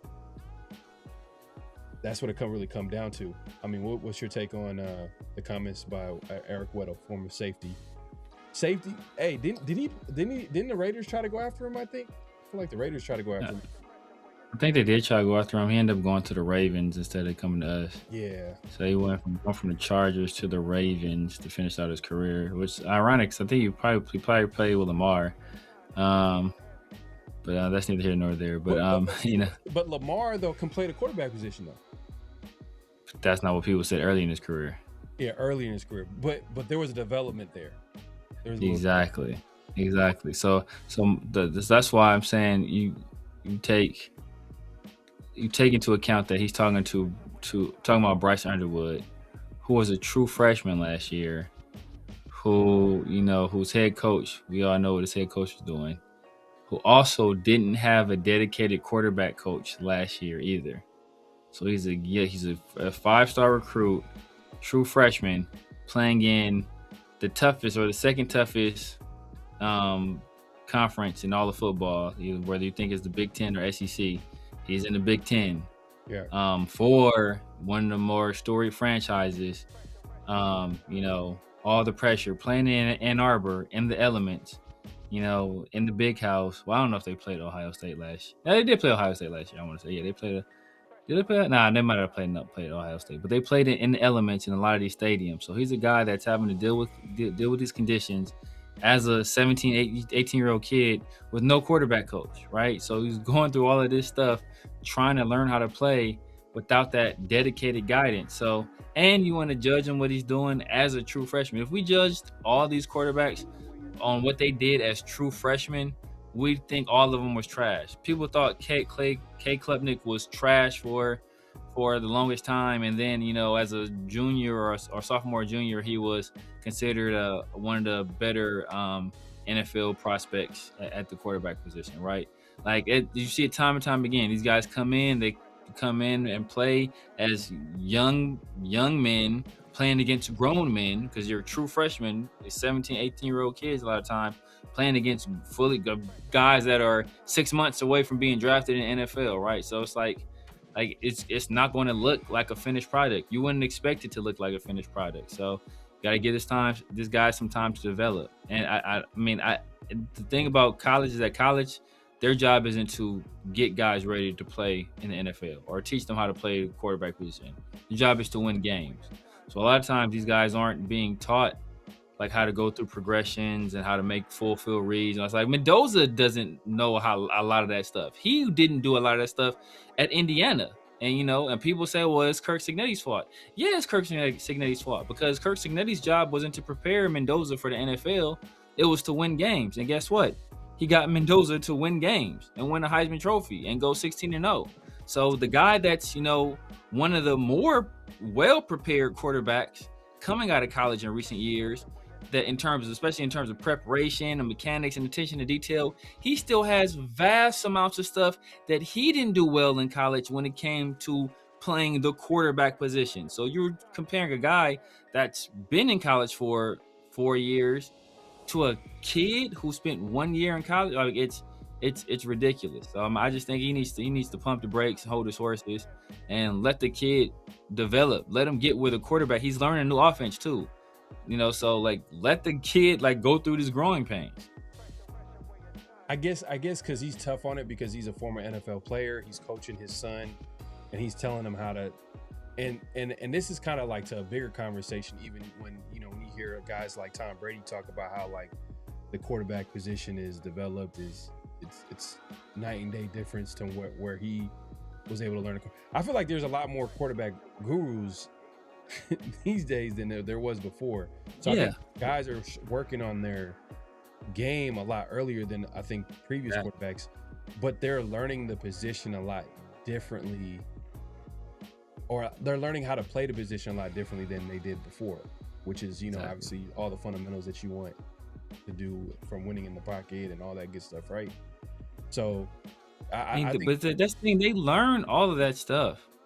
They learn, first of all, a lot of these kids, especially if you have money, you got your kid is with a quarterback coach, a throwing coach from the time he's 6-7 years old. I know kids who are my son's age, they're already with dedicated quarterback coaches every weekend, going out there and going through full passing programs every weekend, doing that kind of stuff, learning all this stuff. But what Tom is talking about, I think, and Tom clarified it too, is that he's talking about making reads, making full field reads, understanding, leverage on coverage, and understanding where to go, how to check from this to that, and actually going to the line and having command of an offense. That's a lot of what he was talking about. Because in terms of the actual throwing and all that stuff, like I said, a lot of these kids are doing that at a super early age. Yeah. So and football is a year-round sport now for a lot of these kids. So they have their season, then they do passing leagues, and then they do 11. Then they do passing leagues, and then they do 7-on-7. So they're doing all this stuff all year round, throwing the football. So they can make the throws and do all that stuff. A lot of time that isn't the issue. It's just the mental aspect of the game. I think that's what Tom is talking about. What Eric Riddle's talking about is this is a kid learning a new offense. And I'm sure he probably. It makes me think too that some of these quarterbacks that are young and in college, I know some do, but I wish that like all of them were able to take into consideration like where they go to as far as how they can develop as a quarterback. And sometimes you see the talent with some of these guys, but then they go into a situation where like you said, like they're not really focusing on getting better as a quarterback. They're just like figuring out ways to win and win in a style where it's not going to work in the NFL. So like guys like I don't know if this is a good example, but I wish that he went. I actually wish that he left South Carolina. Lenore Sellers. Yeah, and he got with like a quarterback coach or offensive coordinator that would have got him ready for the NFL, because he has like the tools. Like those guys, it'd be really exciting to see them go into situations where they develop their skill set, and then because then now like those are future, basically top 3 picks. Being honest, yeah. But I don't know. Like a lot goes into the decision. Obviously, they're getting paid from some of these top schools. They're looking at the location. There's so many things that go into the decision, man. My guy Anthony Estrada, man. There you go, man. Clock in, man. Hit that like button, hit that subscribe, and hit that notification. But yeah, I just wish the young college quarterbacks would take that into consideration. Is like go to a place where you develop as a quarterback. Yeah. You know what I mean? And like get ready for the NFL. I think some do, but maybe not all have that opportunity, or they just kind of stick with what they know.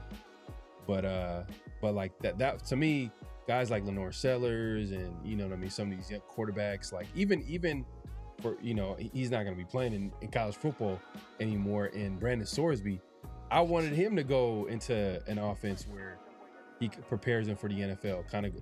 But I don't even think that Texas Tech Texas Tech probably would have did more of the same. Yeah. Sorsby may not be ready for the NFL. He ready for the NBA though. Whoa, hey man, hey, what's the update on Sorsby? Is he gonna be in the supplemental draft? I think that he's trying to fight that decision, that appeal. No, so he was trying to fight the appeal. I don't know. I think I haven't followed up since like this past weekend. He was supposed to have a court hearing on Monday.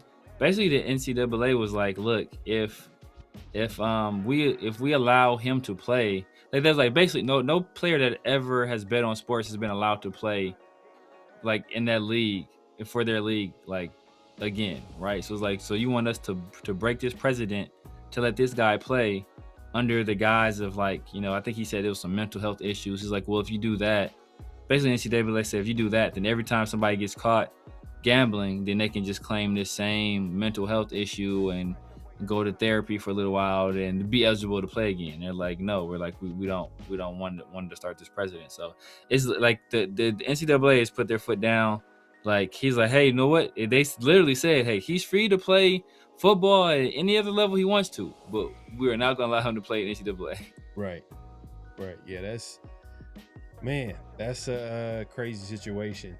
And it'll be crazier if I wonder what team was going to take, like because he's going to probably go in a supplemental draft, and I wonder who's going to like take that risk.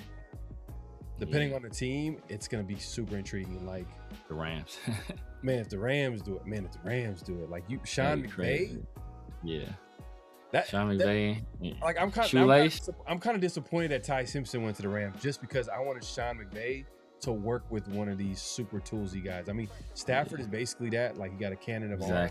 But imagine giving him the athleticism of a quarterback and also the goal. Basically, give him his version of Mahomes.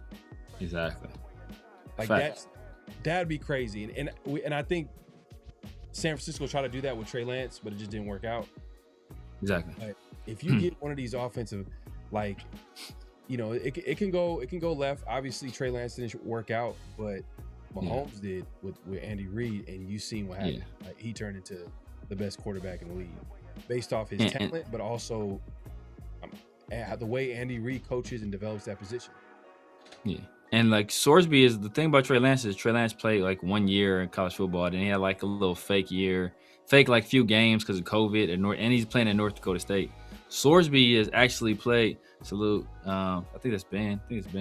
Salute. But Sorsby's actually played like a lot of college football, so he has the experience that was the main thing that Trey Lance was lacking. So doesn't have that. I don't think he's reached that 20 games yet. That that was kind of the standard that you were looking for. He would have reached it this past year, had he not been going crazy on FanDuel or whatever. But so like that would be the that would be the one knock against him. But if you get him in the program and let him sit, especially like a program like the Rams, sit behind Stafford, another guy who with kind of a similar build, similar tools, like that could turn into something. That could turn into something. Yeah, man. If you haven't already, make sure to clock in, hit that like button, hit that subscribe, and hit that notification bell. We appreciate everybody coming through. Man, great show, great conversation. We're not done yet. Before we head out of here, man, what's real, what's not? This is where we say a statement. Y'all react to it and let us know if it's real or not. And the first, or actually the only one, what's real, what's not this week is no Raiders wide receiver will have more than 700 yards receiving. Is that real or is it not? So let us know in the chat if that's real or not. No Raiders wide receiver will have more than 700 yards receiving. Woo. Damn, no more than 700. Wide receiver. That's the key word too. Yeah, I think that's not real. I think Clint Kubiak's going to be able to get one of these receivers, Jalen Naylor or even Trey Tucker, to get more than 700 yards. Will they get 1,000? I don't know. But 700 yards? More than 700 yards? Yeah, I can see it happening. Because Trey Tucker had 600 and something yards last year? He might have had 7. I think he had 7 last year. So if he has 700 yards in a terrible offense, then he could probably get the same, if not a little bit more. But there were extenuating circumstances with him getting that 700 yards, right? Because Brock Bowers was gone most of the year. Michael Mayer really didn't get a lot of targets. Jack Best didn't get a lot of playing time. Dante Thornton getting a lot of playing time. Jacoby Myers got traded halfway through the year. So basically they were kind of force feeding the ball to Trey Tucker. That's basically the only wide receiver threat that we had. So, and I think I want to say that's the only season he has to where he's eclipsed 700 yards. So you're saying this year there's going to be other players that's going to get in his way outside in the wide receiver room? I think there'll be other guys. I think Brock Bowers is going to take up a lot more. Which he was last year. Every time he was hurt. He was hurt a lot last year. Yeah. But I'm just saying, he was out there. He played more than 10 games. Brock Bowers played more than 10 games. But he was hobbled. But he was hobbled though. I remember a lot of what people said was that excuse me, Brock Bowers didn't get the ball enough, right? Right. There's a lot of people's complaint. Then you think about the run game. We're gonna run the ball a lot more. Run the ball a lot more with two backs. Kubiak likes to be a very balanced offense. And so you're gonna be a very gonna be a very balanced offense. So then you got to think about if they start passing the ball more to Jack Best, if they want to get Mike Dixon more involved, my guy Malik Benson, aka Mike Dixon. Jalen Naylor, right? Jalen Naylor only had 400 some yards last year. Then if they go what's been all the rage in the league recently is that teams are going 12 and 13 personnel. Do we go? Are we going 13 personnel with Michael Mayer and Carter Runyon out there? So where we only have one receiver out there. So does that limit his opportunities? I don't think we have a player that goes over 700, man. I don't think we have a player that goes over 700. I think it's gonna happen, and I think that if Kubiak is not a wide receiver. I think Brock does. Right. Yeah, I think if Kubiak is who we think he is, he's gonna find a way to obviously get Brock Bowers the football, which we know that. Yeah. But also he's gonna find a way to get Brock Bowers the ball, but also create opportunities for everybody else. So if everything goes right, it's Brock Bowers, and then he's gonna find a way to get people open through manipulating the coverage using Brock Bowers. Not to say that he's gonna use Brock Bowers as a decoy all the time, but there's gonna be situations where Brock is probably going to take a little bit of attention from that defense, and then it's going to be whoever is going to be the next guy up. And it could possibly be Mayer. It could possibly be if you're talking about wide receiver, wide receivers, yeah. Jalen Naylor, Trey Tucker. It could happen. I'm just saying, like 700. Come on, bro. This is gonna be more than 700 yards. Yeah. So you're saying it's real. You're saying it's real. I'm saying it's real. I think Brock Bowers has a big year. I think Ashton Jeanty has a bigger year in terms of receiving out of the backfield. And I gotta look at and I think Michael Mayer gets more involved as well. I think we spread the production out a little bit. And I think no guy gets over that. I gotta look that up. What wide receiver? And injury too. Injury might play a factor as well. Did anybody get 1,000 yards in wide receiver room? I don't think anybody did, right? No, hell no. Nobody got close. Trey Tucker led us last year. He was like 700 something. In the NFL.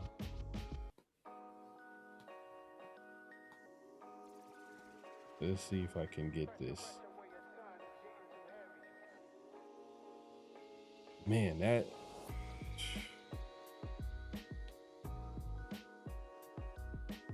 The Patriots. Damn, Packers, the Chargers. Okay, the Packers probably, the Packers, that makes sense. But Chargers didn't get 1,000-yard receiver? What? Last year? 1,000? You said 1,000? Last year they probably didn't. Because Quentin Johnson might have led them. Or not Ladd. No, Ladd was hurt, I think. So the Bills for sure didn't have anybody. But Khalil Kashir probably got close. See, this is where like AI just be. It's not AI even. It's not even listening to Raiders. Like, come on, bro. Yeah. Let me see. Let me just fact check this. NFL offense receiving stats. Let's take a look here. Let's see.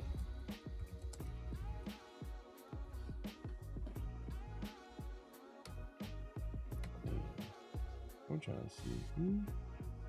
I can believe the Bills.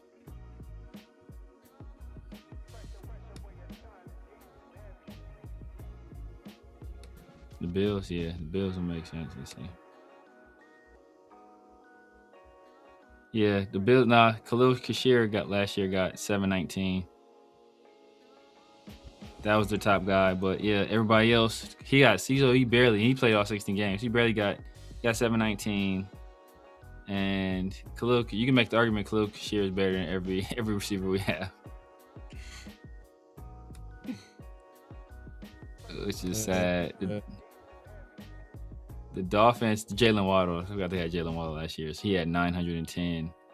Yeah. The Patriots, they probably had somebody. Damn. Yeah, Stephon Diggs did it. Last year, the Bills will probably be the closest one last year.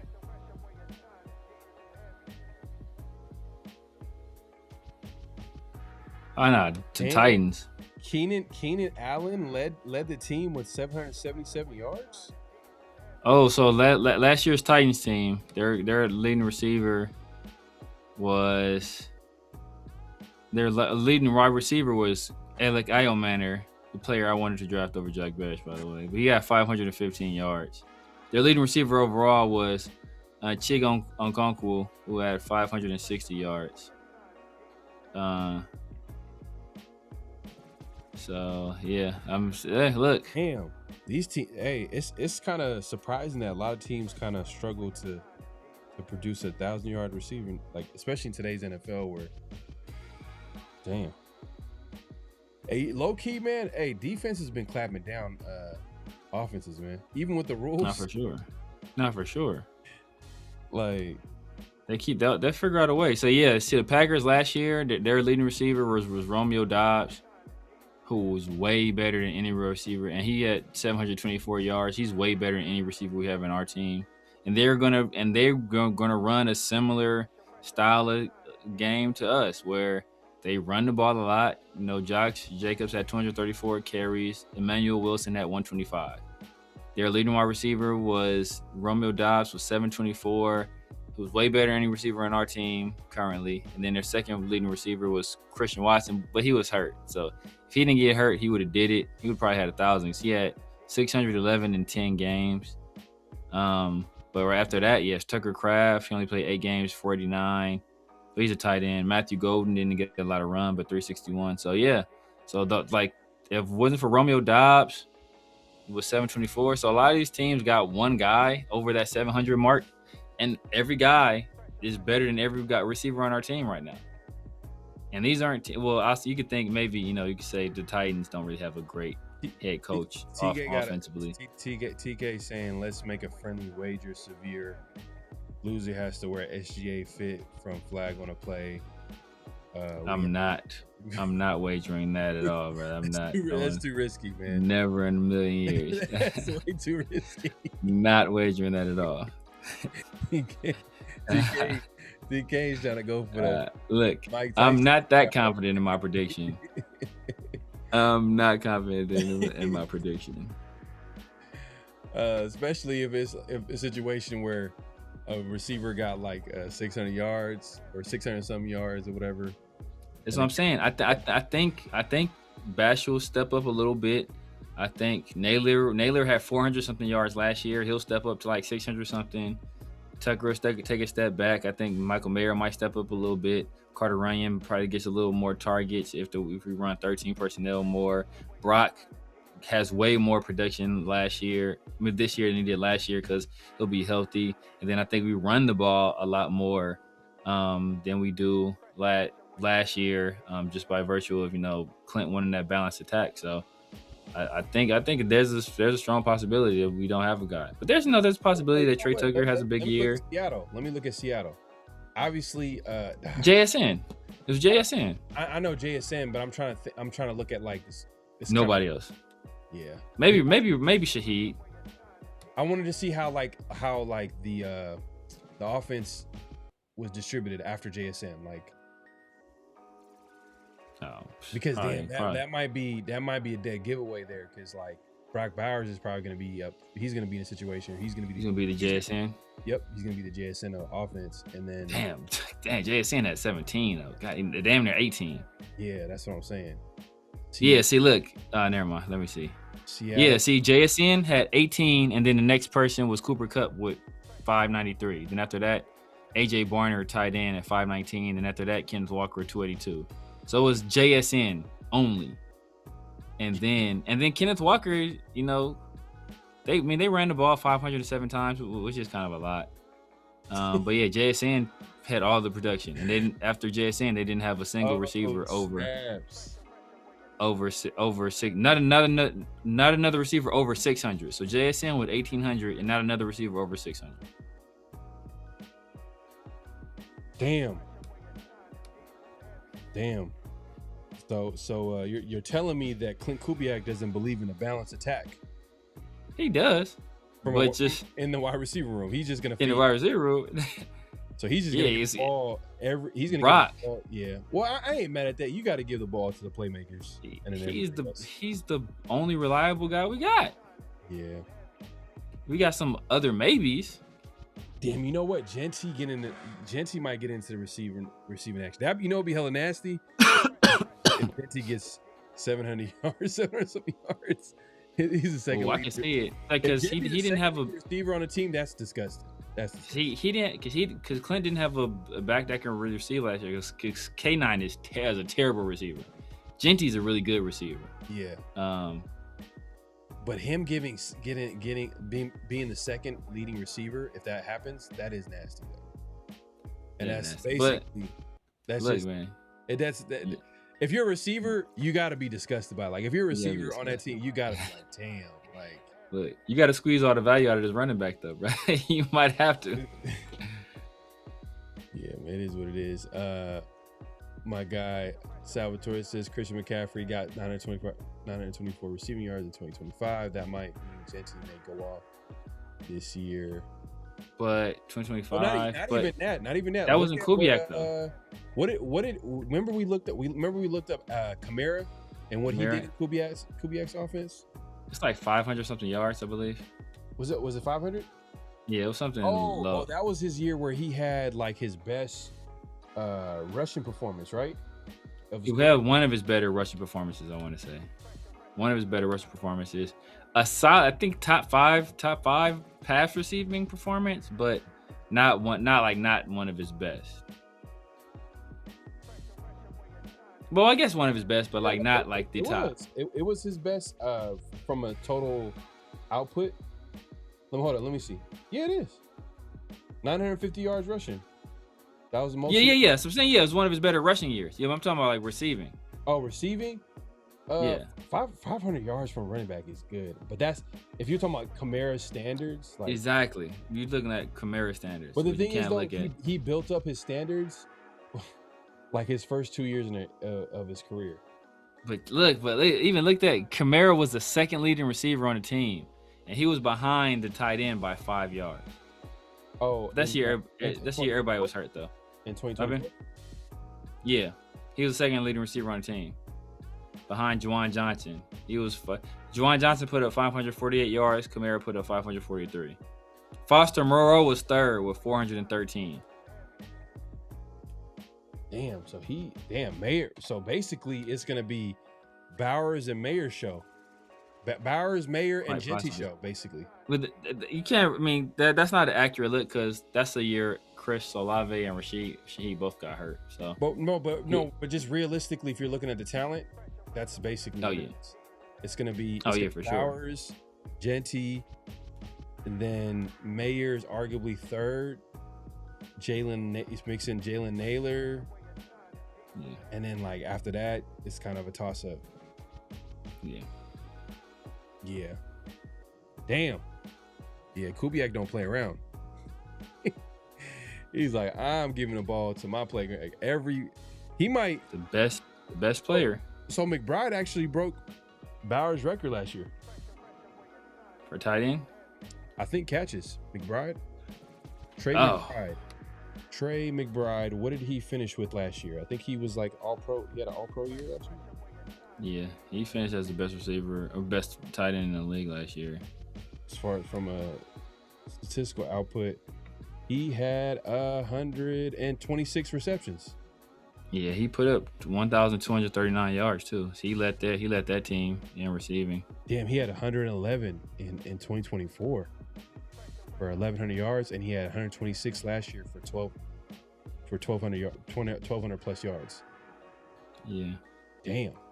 Oh boy, gotta have a bounce. Man, bro, gotta have a bounce back year this year. And not like he had a bad year last year, but he was hurt. But yeah, he gotta retake that spot. He had 11 touchdowns last year.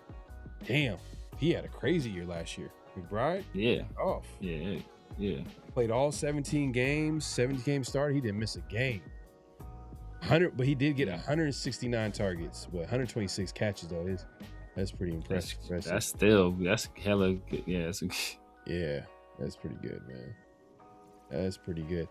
But I'm not gonna lie. I think Brock he has the potential. If he has the potential to surpass that.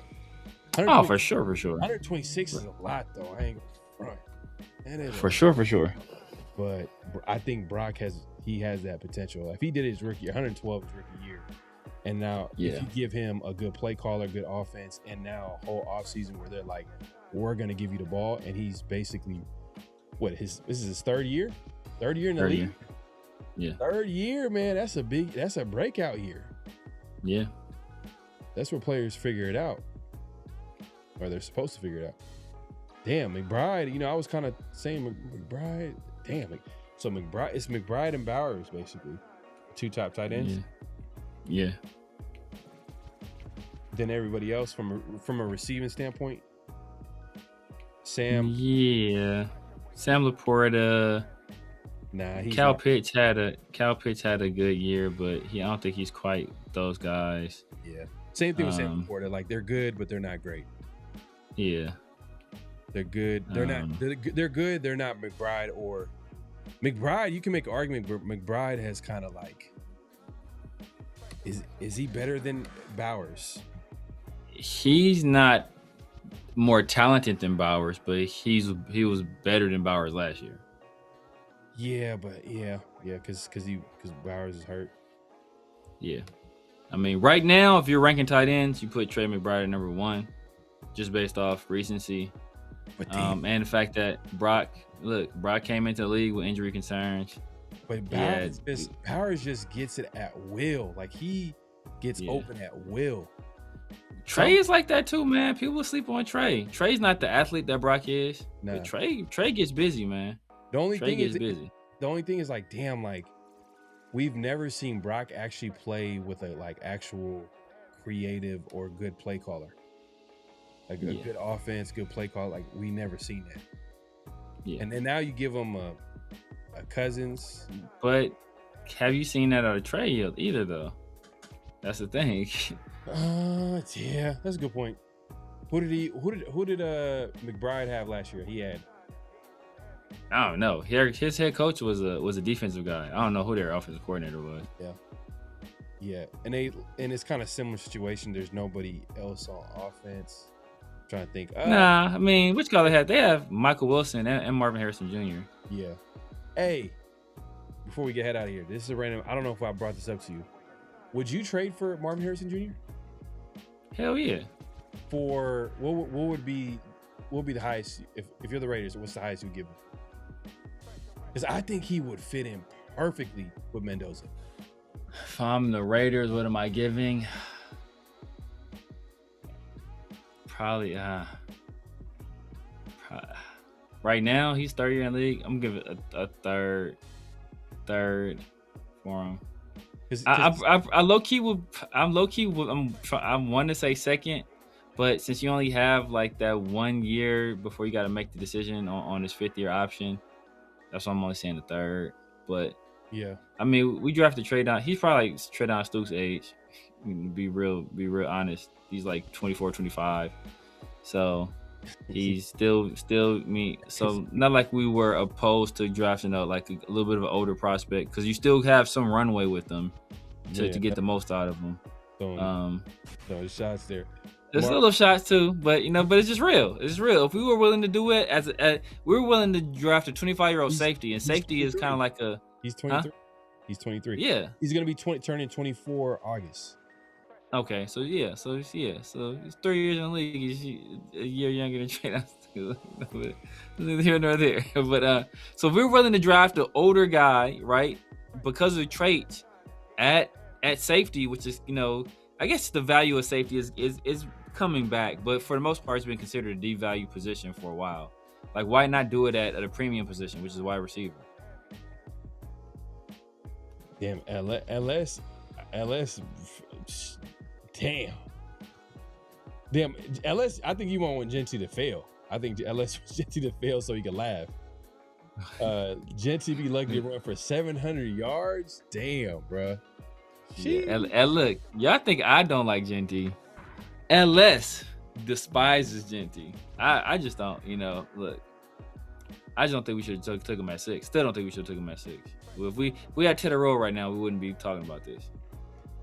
McBride had hella garbage time catches. Yeah, you gotta give him credit, man. But you can say the same thing about Brock though. There's things that we can't start looking at this. We used to looking at stats like that, because Brock was having hella, like Genty, that Chiefs game. Genty put up 87 yards in a like meaningless game. And like we started looking at stats and when they came and stuff like that. I mean.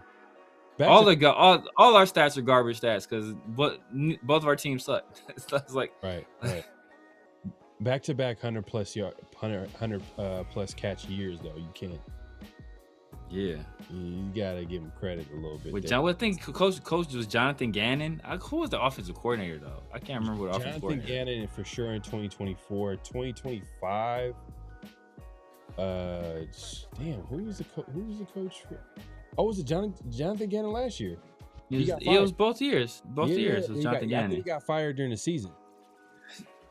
McBride has better quarterback play though. Even like Jacoby Brissett, Kyler for sure is better than any quarterback Brock has had. Jacoby Brissett is better than any quarterback that Brock has had too. And yeah, exactly. It's just not, but it's also, you're not saying that like It's not like they're playing with like top 5, top 10, top 15. Yeah, Brissett ain't a world beater. He's just better than what Bragg. It's just that's just tell you like how bad Raiders quarterback play is. Like, damn, it's like bottom five each and every year. The last how 2, 3, 4 years, 5 years at quarterback. Like, man, hopefully it gets better this year. But yeah, man, we appreciate everybody coming through. Make sure clocking at this point, clock out, hit that like button, hit that subscribe button, hit that notification bell. Great show, great conversation. Hopefully we'll have it continue later this week. Hopefully we get a good guest. All that good stuff. My guy Cheeto Linus in the building. Since Jacoby really thinking, hey, he's gonna pay him, huh? He really holding out, bro. He really trying to hold out. Jacoby, Arizona will mess around and start, oh boy, in a second. Bro, Jacoby better get your... He's just playing the business. Like, hey, if I'm gonna start this year and I'm a starting quarterback, I should be played like a starting caliber quarterback. So basically he's just trying to get probably the low end of a starting quarterback. Starter money, yeah. See, he knows it's the last hurrah. But look, they will mess around and start Carson Beck, bro. They don't care about you, bro. Yeah. They have no intentions of winning any games this year, man. At all. They're not gonna give you there's no what your leverage is. It's just like there's no. They know that it's gonna be a developmental year. Like, exactly. Yeah, I see where he's coming from, Jacoby's coming from, but it's like, damn, that his leverage is not. Bro, they're in a division with the former Super Bowl champions, the team that just traded for Myles Garrett and Trent McDuffie, and the team that just signed Mike Evans and has Nick Bosa coming back and has Christian McCaffrey and Trent Williams at left tackle and Fred Warner coming back off of injury. Like, bro, they're not about to win. Yeah, they're not thinking about winning this year. They're probably not thinking about winning the next 2 years. Just laying the foundation. Yeah, laying the foundation. Yeah, man. So we'll see how that shakes out, man. NFL, NFL is really 365 days out the year, man. We could talk about it like all day, every day. It's going to be a little bit of after next week. Next week is going to be mandatory mini camps. So there's going to be a lot of good stuff that we're going to be hopefully we hear from that. There's still OTAs, a couple days of OTAs this week. So we'll obviously keep tabs on that. But after that, it's going to be a little hiatus between June and like late July, I'll say, is when they start reporting. Yeah, mid. I think like usually July 13th, something like that. I want to say. Since the Raiders got when you lose so many games, you get a new coaching staff. I think they get some early advantage as far as like reporting into training camp. Who's gonna be in the Hall of Fame game this year? I don't know. I know the Raiders. Who made it? Who made it this year? I don't remember who made it. Oh, is it based off like who's going in? Well, a lot of times it's like whoever made it. You know, they'll have it like those guys will be represented in the game. That team. Yeah, man. But hey, man, we appreciate everybody pulling up. Severe, man, lets people know what they can find you, what to look forward to, all that good stuff. You guys know what it is, man. It's Severe Raider here on YouTube, Snapchat, TikTok, X, IG, Kick, Twitch, True Social, everywhere, man. Severe Raider. Holla at your boy, man. Tuesdays and Thursdays with my dog PharoahNFL, the 50-50 show, and Around the Shield. Make sure y'all double tap the screen, hit that like button, hit the subscribe button. If y'all watching the show a little bit later, if the hype button is there, make sure y'all hype the video. And then Wednesdays for right now, I'm in the Raider War Room with my dog Chris for Protect the Shield and 805 Raider, man. So make sure y'all check us out. Once we get a little bit closer to the season, we'll probably start picking back up on Sundays as well. But for right now, just Wednesdays. But yeah, man, tap in with your boy. Yeah, man. So we'll hopefully be back later this week for Around the Shield. It is off-season schedule. So it could be unpredictable, but we'll try to see if we could make it out another show Around the Shield and get a guest on and probably talk about the wrap-up of OTAs heading into Raiders mandatory minicamp next week. All that good stuff. Make sure to subscribe to both channels. Hit the like button, clock in. At this point, clock out. Hit that like button, hit the subscribe button, notification. Everybody watching the replay, obviously, you comment. Let us know your thoughts on the conversation, all that good stuff. And then hit the hype button too as well, man. It helps with the algorithm. And yeah, follow us on Around the Shield too on IG and X. And yeah, man, we appreciate everybody pulling up. Any last thoughts before we head out? Severe? Yeah, I just looked it up, man. Their offensive coordinator was Drew Petzing. Drew Petzing. Man, be honest with you, man. Yeah. To give you a little history on him, the last job he had before he was with the Arizona Cardinals was as quarterbacks coach for the Cleveland Browns. Yeah. Yeah.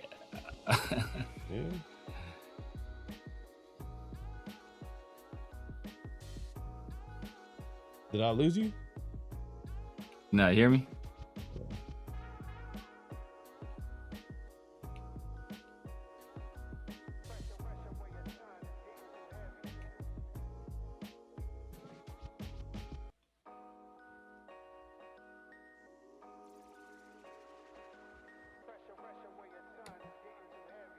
You hear me? I hear you. You hear me? Yeah, for a second I lost you. I don't know if anybody. Okay, salute to I guess. Hey, but we had no technical difficulties the whole show, and they happened at the end. I guess that's a sign that we need to head out, man. But salute to everybody pulling up. Salute to you, Salvatore, man. We'll see y'all next time. Hopefully around the Shield. If not, 50-50 show next week. We appreciate everybody, man. Peace. We out here.